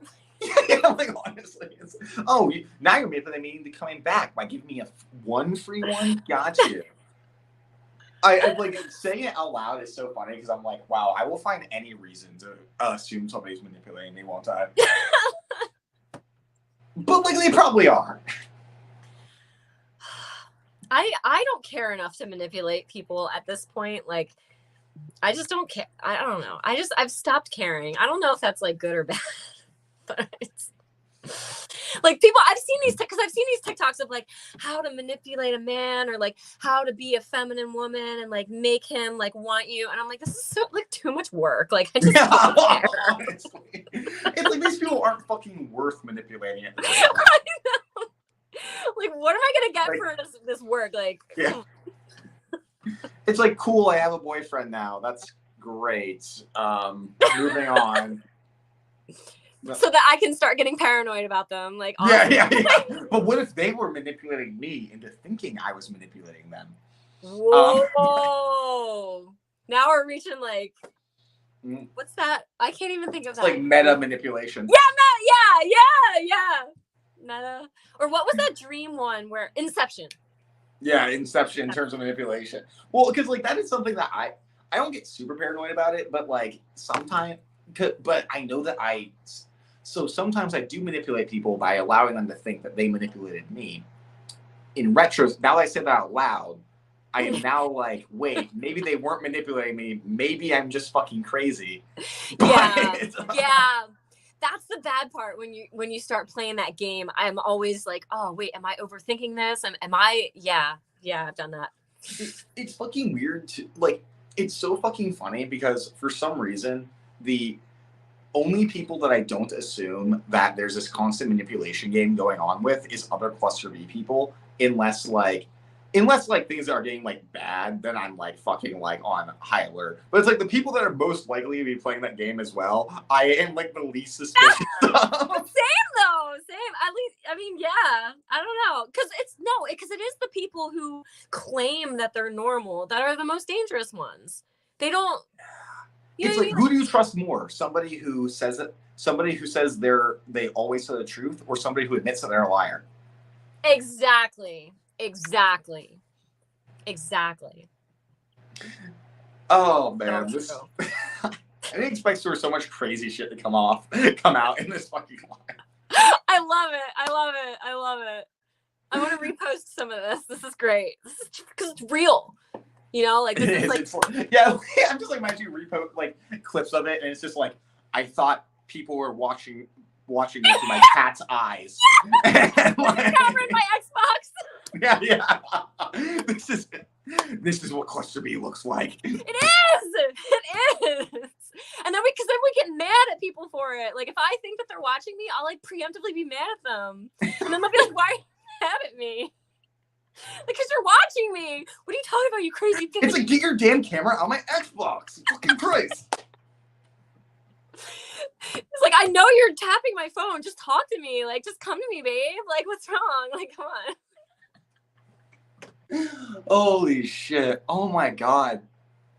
This is the most fucking, like, I'm so glad this live happened just because, like, there's so much of this fucking shit that I was just like, because again, we know it's crazy enough not to mention, but we're not mentioning it. So it's like, it's just part of our lives. And now I'm like, oh, right. People tend to not do that. Reminds me you know what? Oh my God. My first time talking to another borderline, like at a similar fucking situation where I was like, do you ever have, where like we were talking about how like I'm having what I think is a very normal conversation with somebody where I'm asking her and I'm like, do you ever have that feeling where it's like somebody where somebody's like, let's say you're in a group of friends, right? And some person of the opposite sex is flirting with somebody else in that group. And you're like, why aren't you flirting with me? Like, what the fuck? And like me and this girl are having a conversation. We're like, yeah, I get that. And everyone else is, I remember just looking up and like, I have like, there's like 3 people looking at us like, what? I'm like, this is normal, guys. Yeah, I know. That conversation is actually how my channel got started because really? Me and that, yeah, because like that happened and like we look up and like there's several people looking at us being like, whoa, okay then, that's interesting. And a joke was made that we should make a podcast. And me and the borderline chick were like, yeah, we'll fucking do that. That like they're like, yeah, we listen to it, blah blah blah. And the first 2 videos on my channel are with this girl, this borderline girl, talking about being cluster B. And then we are both neurotic, so we just never follow up on it again. But then I started using that to make my narcissist videos. So that's awesome. That is awesome. I was gonna say, I want to do a podcast. You should be a guest. I would have you. Yeah, honestly. Yes. Again, like I was telling Tess, I'm like, YouTube is the wrong way. Podcasting is where it's at. That's where the money is. I mean, how do you even? It's a podcast and it's on Spotify, right? Like you do Spotify, Apple. Yeah, from what I know, and there's some other websites. I think. I don't know how podcasts even work. I really don't. Yeah. I've looked into it a little bit. I started to do like I made like 3 episodes, I don't know, like last year or something. Just me literally just talking, like venting. And I just did it on SoundCloud. And then SoundCloud was like, oh, well, you need to pay for more data. And I was like, ugh. So I just like kind of stopped. Fuck that. Yeah. Fuck that. You guys are supposed to be paying me. Jesus Christ. I know. I was like, come on. Also, I love this. Eliza, I'm so sorry because this conversation makes me discouraged. There's no way to win. Oh no! Why are you discouraged? No, we have to encourage. Well, yeah, because like we're just because we are going to find a reason that they're manipulating us, like literally no matter what happens. From that, Fair enough. Discouraged for what? Discouraged for finding a partner? I will say being single is very peaceful and there's nothing wrong with it. And I understand the discouragement. And yeah, it's like, that's like the one thing. So like my symptoms are in remission, most of them, except for the paranoia. Is in remission. Most of them. I don't need 5, all right? Maybe sometimes 4. Maybe sometimes 3, maybe 2. But it's not 5. And I found peace, but I don't know about the relationship thing, so we'll see. It's fucking also Phoenician King. I need to. Do you feel pissed off when someone fakes compliments to you sometimes, assuming it was out of pity? Oh fuck yeah! It's like, well, because maybe not even pity. It's like, oh, they felt like they had to compliment me. Yeah. Oh, and that pisses me off so much. I'm like, no, like I am so vigilant for somebody making a compliment or a comment or something like that, like disingenuously. Which is why like people will be like, oh, just like I've heard somebody say like, oh, just try flatter the narcissist. I'm like, yeah, that can work. Be fucking careful, because we're like on hyper alert to if you're just like faking that shit. That's why you use hierarchical compliments. But what if they fake that too? Because see, here's the thing. I have like something to base it off of though. Yeah. Like I can look around the room and be like, fuck yeah, I am the most attractive guy in here. Yeah.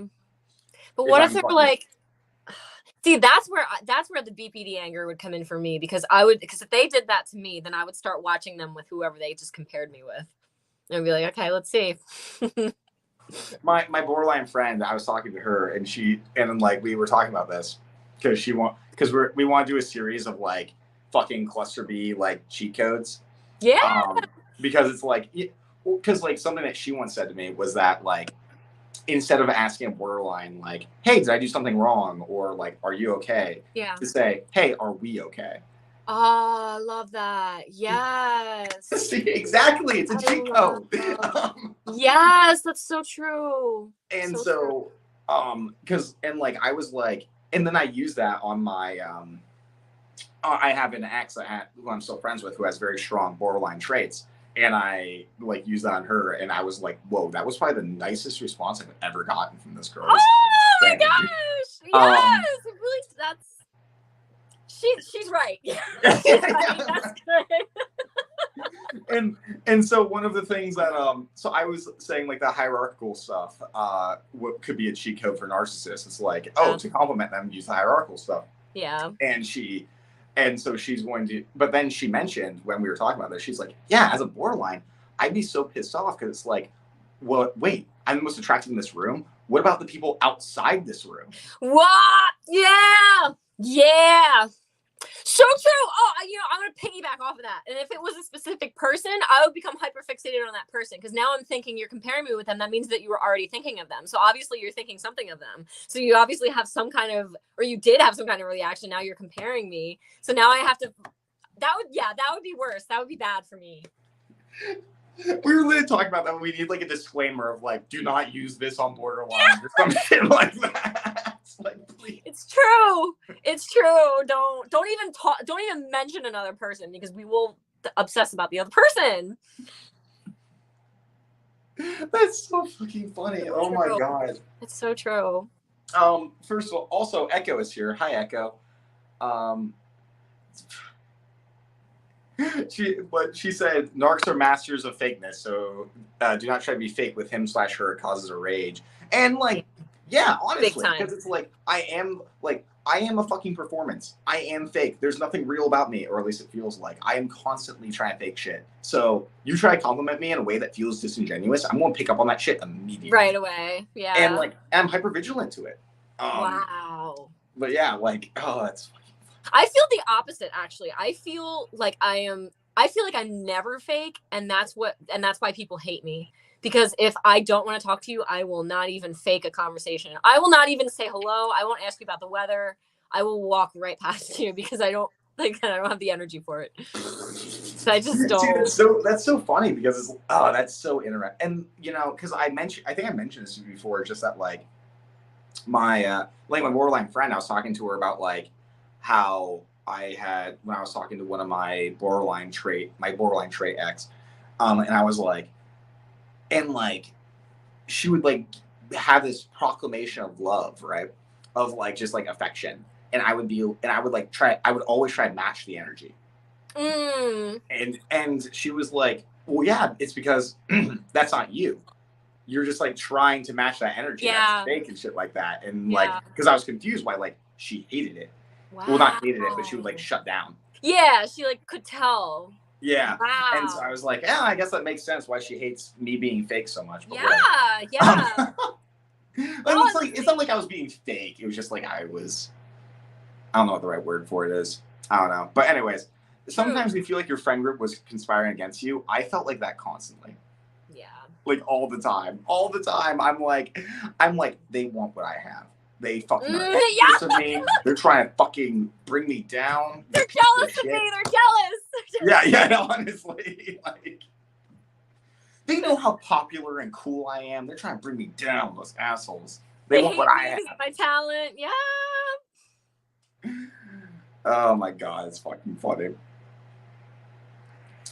I'm gonna get another drink, so I shall be right back. All right, cool. I don't know why I just started talking in an accent. One of the personalities.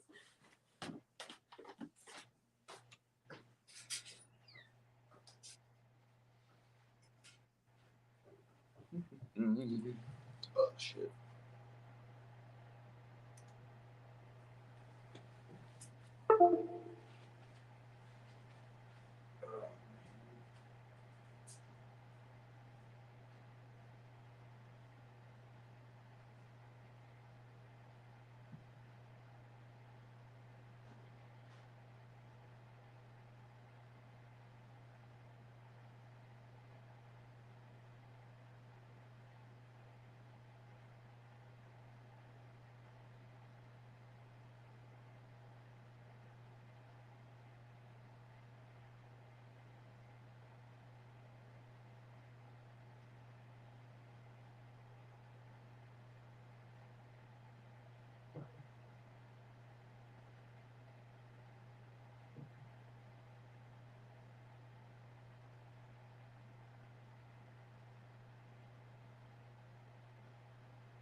Oh, I'm back and he's gone. Okay. No, I'm back. It's fine. Oh, there you are. I just got here. I had to do some water. I'm like, man, maybe I should like hydrate and stuff. Yeah. Anyways. I have my gallon here. God damn it. Our fucking and people are BPD rave is like, man, they must really not like us. No, not at all. My phone is gonna die. I'm gonna get my charger actually.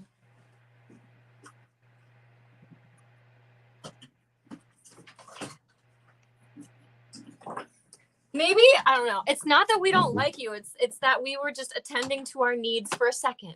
We just and my needs are using the bathroom. Yeah, this is healthy boundaries. Okay? Exactly. It's not. Exactly. If we didn't attend to our needs, that means that we would be abandoning ourselves. We can't grow then. Exactly. Yeah. Oh, man. Okay, plugged in. Good stuff. Okay, so. All right. Is there any other questions? I don't see any, unless somebody wants to very quickly give one. Do you have more questions of your own to ask? Yes. Yeah, let's just go with those then, unless somebody... I thought Jake was crying in the background. I wasn't... Why did they think I was... Oh, it was coughing. Okay, got it. Never mind. Anyways. Okay. This guy. Okay, but yeah, let's hear one of your questions. Have you ever felt joy or pleasure hurting someone or getting back at them? The second one, yes. Getting back at them? Oh God, yeah. That's fucking... So there's no pleasure in just like if I went up to like a fucking old lady on the street and like knocked the cane under her like hand and she fell down. Yeah. There wouldn't be pleasure there. That's just kind of fucked up. But when it comes to like somebody wronged me and I'm getting like revenge, quote unquote, with them. Now yes, there is a lot of pleasure there. Do you ever regret it later, or do you stand firm in that? I stand pretty firm in it. I don't really regret it. Yeah, okay. I don't like... I'm trying to think of a good example. And sometimes if I hurt somebody unintentionally, there's occasionally I like justify it being like, well, they deserved it anyway. It was out of revenge, even though it wasn't. Right. But yeah, like I have no regrets. Like, well, okay. I know that I should have regrets. Yeah. So I don't do it nowadays. Also, Jennifer K is here. What's going on? And she actually had a really fucking good question. But yeah, like I do take pleasure in I wish I could think of like a really good example right now, but I do take pleasure in like vindictive actions. Mm-hmm. And I can't think of a time that I regretted it, honestly. Wow. Cool. So that is probably one big difference between MPD and BPD. I always feel bad after. Oh, really? Yeah. I might like in the moment when I'm still angry, it feels good. But then later, I don't know if this is just like something, but ever since I was a kid, even when people would bully me, I don't know why, I just always felt bad because of how I acted, even if they deserved it. Yeah. Really? Mm-hmm. Which I know it probably doesn't make sense, and I should probably be a little bit more. Yeah. Take some narcissist notes right now. Yeah. Like, don't. Yeah, because like you're right. The idea of being bullied. Yeah. And reacting against that in like for me, that would be a very cut and dry situation of, oh yeah, they deserve my revenge and shit like that. And the fact that like you feel bad about that is like alien. Almost. I know. But you know what? But let me turn this into something narcissistic. But that would also make me in the same way feel like I was better than them because I was able to care and they weren't. Interesting. That like the fucking That's some mental gymnastics. I'm not gonna lie. But that's interesting. I know. And it's not even that I would like it would be grandiose because I would really feel that remorse. But like at the end of the day, I would be like, at least I like have a heart. I don't know. And like, how you coped with like the feelings of remorse and stuff like that was with being like, well, at least I am feeling remorse. I'm like, they're monsters, whatever.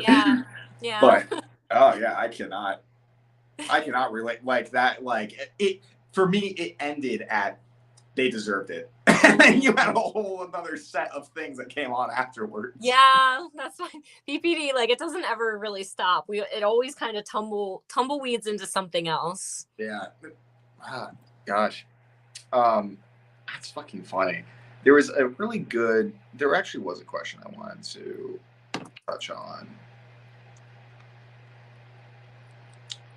Oh, so here, Jennifer K, actually, you've been around for a minute, Jennifer. It's nice to see you, actually, because I haven't seen you around for a little bit. But I have a question I thought of a couple days ago. I wanted to ask you, Jacob, do you think that being fake in some way is the real you? Yes. Great question.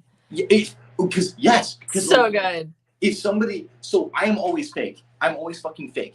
And somebody being like, oh, but you're like so genuine, you're so good. And I'm like, I like want to punch them because like, I'm like, no, you don't know anything about it. If somebody can look at me and tell me, yeah, you're like a really fake person, but like, you know, I still like you, you're still a cool guy, shit like that, then that means they know me. That means they're actually seeing me. Yeah. If they can see that I'm being fake, then that means that they know who, like, Yeah. If they recognize me being fake, that means that they have actually seen something real about me, which is Yes! being fake in that moment.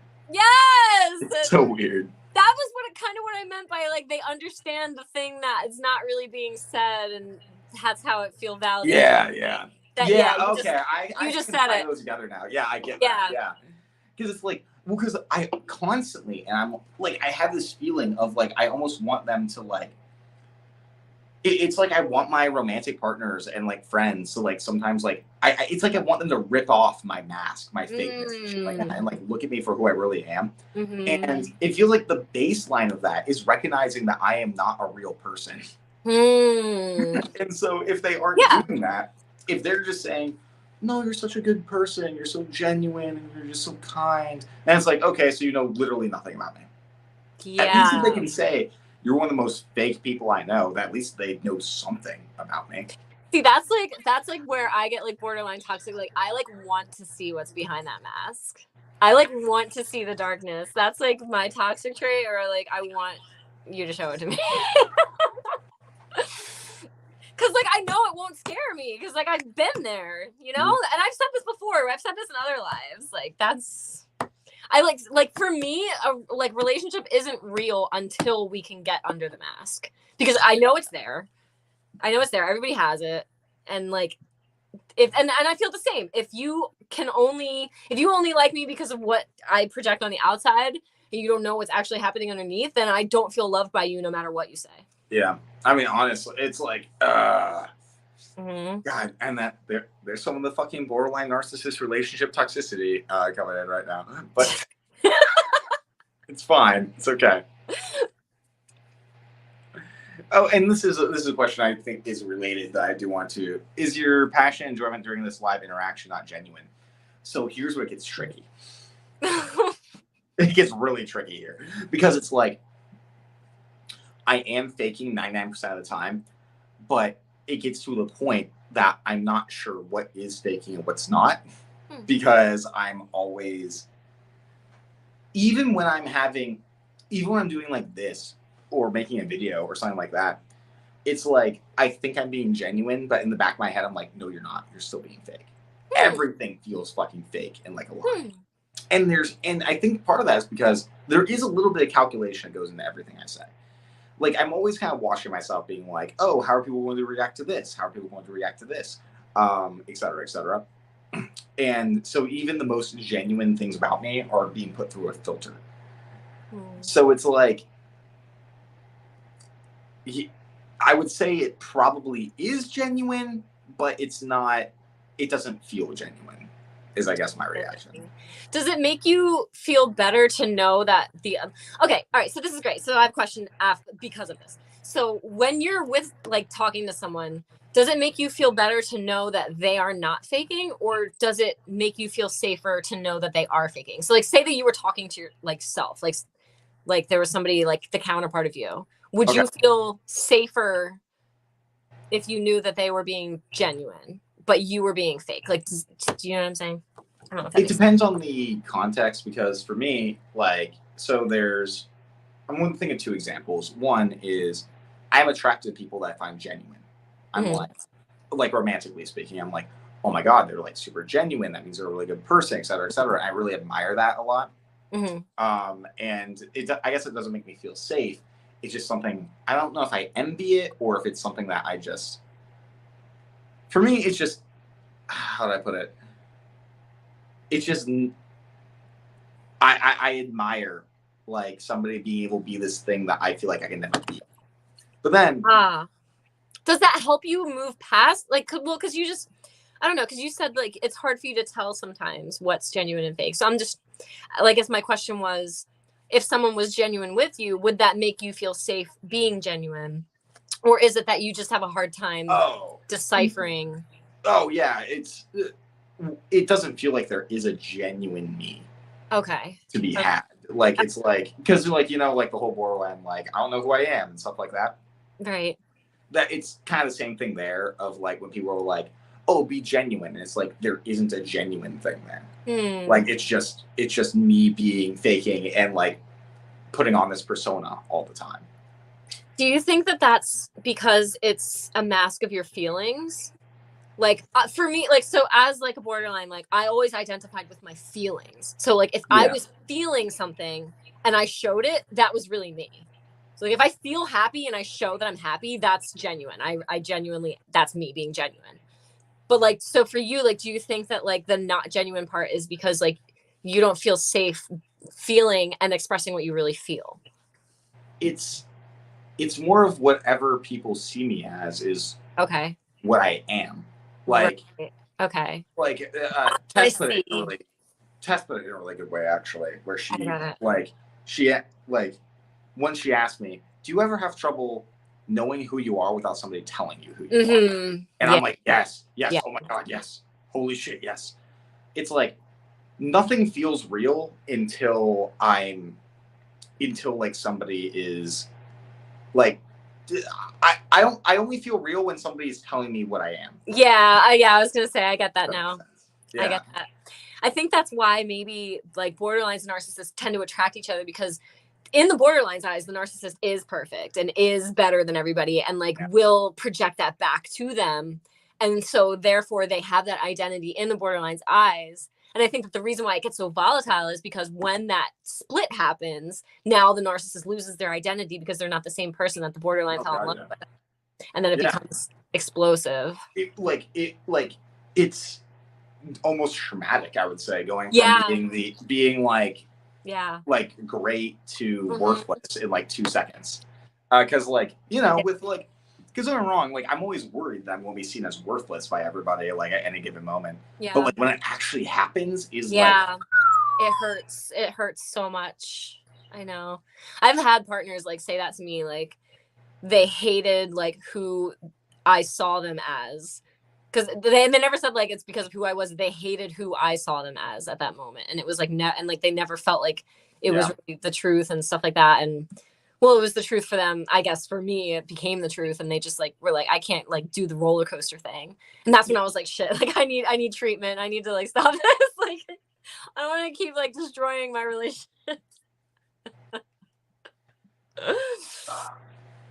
God, now I'm having an identity crisis over here. This is what I do. It's fine. It's fine. I mean, it's tough because when you're always thinking about what other people think of you, of course it's going to be unstable because we can never know what other people are really thinking. We can only go by... I disagree. Really? Do you... okay, no, like... Well, I guess mind reading, yeah. Because, like, I don't know, like, I'm always so hyper attuned to how people are reacting to me and stuff like that. And obviously, I can't know for sure. Yeah. But I'm also like... But that's the thing. It's intolerable not to know what they're thinking about me. No, I agree. So what are some ways that you know then? What are the markers that tell you? Well, sometimes I'll just say things that will like it depends what kind of mood I'm in. Sometimes it will be like I'll just say subtle things to make them give feedback to me in ways that I need, or I'll mention something that I did, trying to elicit them to give feedback. Or sometimes it's body language. Or like, you know, like how is the eye contact going? Like, are they trying to look away from me? Like, are they being disapproving? True. Stuff like that. Very true. Like, very true. There's a lot of tells, so to speak. I would say but the biggest one is like words. So I'll be like, oh, here's something I did recently, and I'll hear how they talk about it, like in response to me. I'll be like, oh. Okay, so now I kind of have an idea of what they're thinking about me based on this one thing that I did, because I am only what I did in the moment. Yeah. Yep, that's it. I say yes. I was thinking about body language too. I was thinking that's one of the ways that I would like examine people. I would always look at their body language. I could always tell whether they were faking with me based on their body language. I could tell who they were into based on their body language. Yeah. Like, oh, it's so fucking obvious. It's so obvious. Yeah. It's so obvious. And like that's what would cause a lot of problems actually in my relationships towards the ends of them, because I would be able to tell that they were either starting to pull away, or that B, they were starting to connect with someone else, and they would say, you're crazy, and it's like, no, we're right. And and it always ended up being true. So what are you tell me that I'm not I right? mean, honestly, right. no, I fucking relate 100% to that. It's like, yeah, I know I'm paranoid, but also I'm always right. So like, what the fuck do you want? Exactly. Like, oh my god, and it's like sometimes it baffles me because I'm like, do they think that they're being subtle when they're starting to pull away like that? Right. Like, Exactly. I get to the point where I can feel the difference in like their touch, like when they hug me. I can like feel like their muscles. Yes, I'm like you're tenser than normal, or this is not as close as normal. And I know that that's crazy. I know that sounds crazy to neurotypicals who don't get it, but like that's how we gauge where we are at in our relationships. It's like it's like the difference between like, let's say like the difference in those hugs. It's like the difference between I love you and love ya. Yes, you know what I mean? Exactly. Or I love you with a heart, or and I love you with a period. Like yeah. Oh my god. Oh god. Never tell me I love you. Period. I will fucking. I'm out. Like holy shit. I'm gone. But yeah, like it's like oh my, and like it's like so like I don't know. Oh my god. But then we have to think. We have to think for like 2 seconds. We have to be like, okay, wait. Are we sure we weren't making self-fulfilling prophecies? Oh my god. That's where the self-hate comes in. And I'm like, oh, you're stupid. Like you did it again. Oh. Because it's so hard because on one hand I'm like, yeah, it may have been a self-fulfilling prophecy, but no, there's no fucking way. There's no way. No. Because like, what was it first, the chicken or the egg? Because I wouldn't have been self-fulfilling if you didn't give me a trigger in the first place. So I don't. If you were just perfect all the time, then it would have been fine. I don't know what you're. Just stay exactly as you were in the beginning, and we're fine. Literally, like oh my god. Oh my gosh, this is so real. Like I don't like. Fucking Christ. I don't even remember what the question was, but I don't. Whatever it was, Did we even have a question, or you answered it? So. Somebody's being mean to me in the chat. I'm gonna fucking 1 second. No, we're not laughing at you. We're relating. So yeah. Like, Jesus Christ. No, we're not laughing at you. Sometimes I get comments like that where I'm like, oh, you're demonizing. And I'm like, dude, I have the disorder. How am I demonizing it? I'm literally. Because like they were, no, because like they were like, it feels like you're laughing at neurotypicals in quotes. And I was like, well, I don't even use that word. But I used it. You can blame me. Yeah, I mean, I don't give a fuck. I mean, that's the thing is that like, okay, people are here to literally understand how we think. And is it so bad that we can actually relate to each other and be like, oh yeah, you get how I actually think? Because, I don't know about you, I haven't met many cluster Bs in real life. I've met same. Yeah, I think I've met one diagnosed, well, other than my sister doesn't count because she's like something else. But I've met one diagnosed cluster B in real life my entire life. And so I'm like, yeah, I don't know any cluster Bs in real life who have been diagnosed. And when I said the thing about neurotypicals, I said this is the thing that neurotypicals don't understand. I was not laughing at you. I was not saying that you were worse than us. I was just saying this is what you don't understand, that this is how we think, and this is what we interpret these body language cues as. It's in no way making fun of you. Yeah, it's just like, it's like, yeah, I mean, it's just like, when you think completely different than somebody else, it's like, okay, it's refreshing to be able to have a perspective that feels relatable. Yeah, yeah. I mean, no, like fucking first time I met, when I met Tess for the first time, Jesus Christ, like my life like changed over fucking night because I was like, oh wait, I'm not the only one. Like I knew that there's other narcissists out there, obviously. Yeah. But it was like, oh, there is another narcissist out there like me, basically. Like there is somebody like I can put a face to it finally. Yeah. Who's Tess? I don't think I follow her. Spirit Narc. I've seen her tags in your posts before. Okay. Yes, she's great. She's a good girl. But anyways. Oh wait. Where's this? Eliza says, or they say thank you, like in reference to like the I love you things that we were talking about. Eliza says, or they say thank you, and then in quotes your name. So it's like thank you, Jacob, or thank you, Crystal, versus thank you, babe. Yeah. That was yeah. Yep. Yeah. Like, why are you using my name?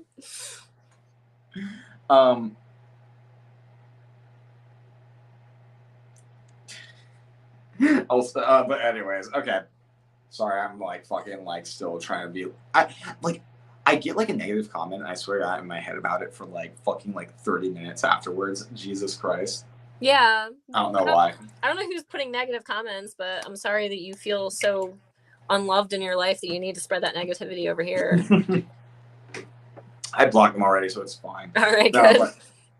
We are getting on the 2-hour mark though, so I do think we'll wrap it up then. Sorry to end on such a poor note though. Well, okay, how many more questions do you have? Because we do like maybe one or two more. Yeah. I have one more. And I guess Perfect. it's a good question. It says, what makes you feel good about you? Oh no. Well, okay, all right. What makes you feel good about what you're doing? I don't know. I'll put it that way. I don't feel good about myself, damn it. Like, nothing ever made you feel like, yeah, I did that. Like, again, it's like what I said earlier. It's like, it's always, it's never like, oh, I feel good about myself. It's I feel better than other people. It's like, yeah, I'm like one of the best fucking people out there. That's awesome. And then there's no self-love or self-compassion at all. Like, I can't even connect to that at all. Okay. All right. Maybe I'm wording it weird. I want to try to see if I can word it in a way maybe that would elicit something similar. Okay. What makes you feel better than other people? Yes. I mean, that's also equally weird. It's equally weird to answer just on like the other side of it. It's just like, I don't know. I just feel like I'm more attractive, charismatic, smart than everybody else. And okay, yeah, that's legit. Whatever, you know. My big one is intelligence and attractive. Well, yeah, I guess intelligence, attractiveness, and charisma. Those are the things I'm always fixated on. Trying to make sure that I am like at the peak of those things. And that's what I'm always comparing myself about. Like, always. Okay. So when you feel really attractive, you feel really good. Oh, God, yeah. Well, and it's interesting. My perception of my own appearance changes based on how my self-esteem regulation is going. Like, I will wake up in the morning and if I, like, feel like I will go to the mirror when I feel, like, worthless and I look ugly. In my mind, at least. And then if I go in there when I'm, like fucking after the Condé Nast thing, I'm going in there and I'm like, yeah. Fuck yeah. So does that ever come from you? Do you ever like see attraction in you, or is it always like people complimenting you is what makes you feel attractive? Oh, I've never understood the idea of being able to be like I don't understand how to like feel good about yourself without somebody telling you like that you look good and stuff like that. Ah, I see. So you have I think I'm better than myself because I'm attractive, but you're not necessarily vain. Because vanity is like you seeing that in yourself all the time. No, I need people to tell me like constantly. Wow. I consistently need that. Or it's either I need somebody to tell me that I'm like that, or I need like a big life event to happen that proves to me that. Like, I can't feel good about myself just on my own will. Like, that doesn't make sense to me. Like being able to, like, just manually be like, you're attractive, Jacob. No, I'm not. Somebody needs to tell me that I am. I see. But what about in your fantasies when you visualize yourself with someone else? Like, something that wouldn't have come from anybody else. Like, that comes from you. Your imagination is you. That's not somebody else telling you. So when you have imagination fantasies of like somebody coming back to you or somebody like saying I do secretly love you, that is you telling yourself that you're attractive and like worthy and stuff. Because that comes from you. That's yeah, not but that's the thing. else. But like, what's making me feel good about it though is that I'm imagining somebody else is telling me that. But that's okay. That's still you though. You know what I mean? I guess it is. Fuck, I guess it is. Yeah. Yeah. That's the a ways weird in way which to we think about do it. The ways in which we do it is irrelevant, but the fact is that it's still coming from you. So I'm just going to lean into, because like I do this a lot, like my fantasies of like my grandiose fantasies and shit. Like I'll be like learning something, right? And I'm like imagining how, oh my God, we'll be the best person ever at this. I'm going to show all these people how good I am. Look at all these things I've accomplished. Let's just lean into that. Fuck it. Yeah, that's you. That's you saying that to yourself. Even if it's through another person, even if it's through another character.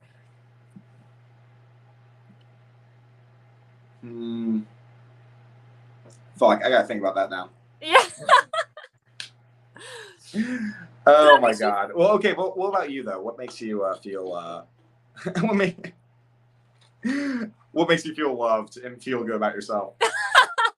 Oh gosh. Well, yeah, loved. I think I already touched on that. But feel good about myself. I feel good when I like accomplish things. For me, it's like finishing what I start, because I have a lot of like amazing ideas and creative ideas that I'm like very passionate about, but it's kind of like with this ADHD thing, it's like it's a shiny toy, like I go for it and then like I get distracted by something else and I go for that and then like that project gets left behind and then I feel all this guilt and shame that I've like abandoned something that like I was once really passionate about. So for me, like finishing and like being productive and like actually being like here's evidence that like I did stuff, that makes me feel good. That's probably a healthier way to do it than I do. But okay. We are over 2 hours now though, and I think it's about time to wrap it up because I have to clean my fucking room. All right. But still, thank you so much for coming on though. Yes, thank you for having me today. This was fun. Now I have a lot of reflection to do about how fucking crazy I am in terms of paranoia. Well, at least we're both in the same page, so. Fair enough. Yeah. At least I know I'm not alone in it. But yeah, thanks again so much. Of course, and thanks to everyone in the chat. I can't see you, but thank you. Yeah, thank you, chat. That Crystal cannot see, but I can. I'll catch you guys. Okay. But yeah, I'll talk to you soon. All right. Bye.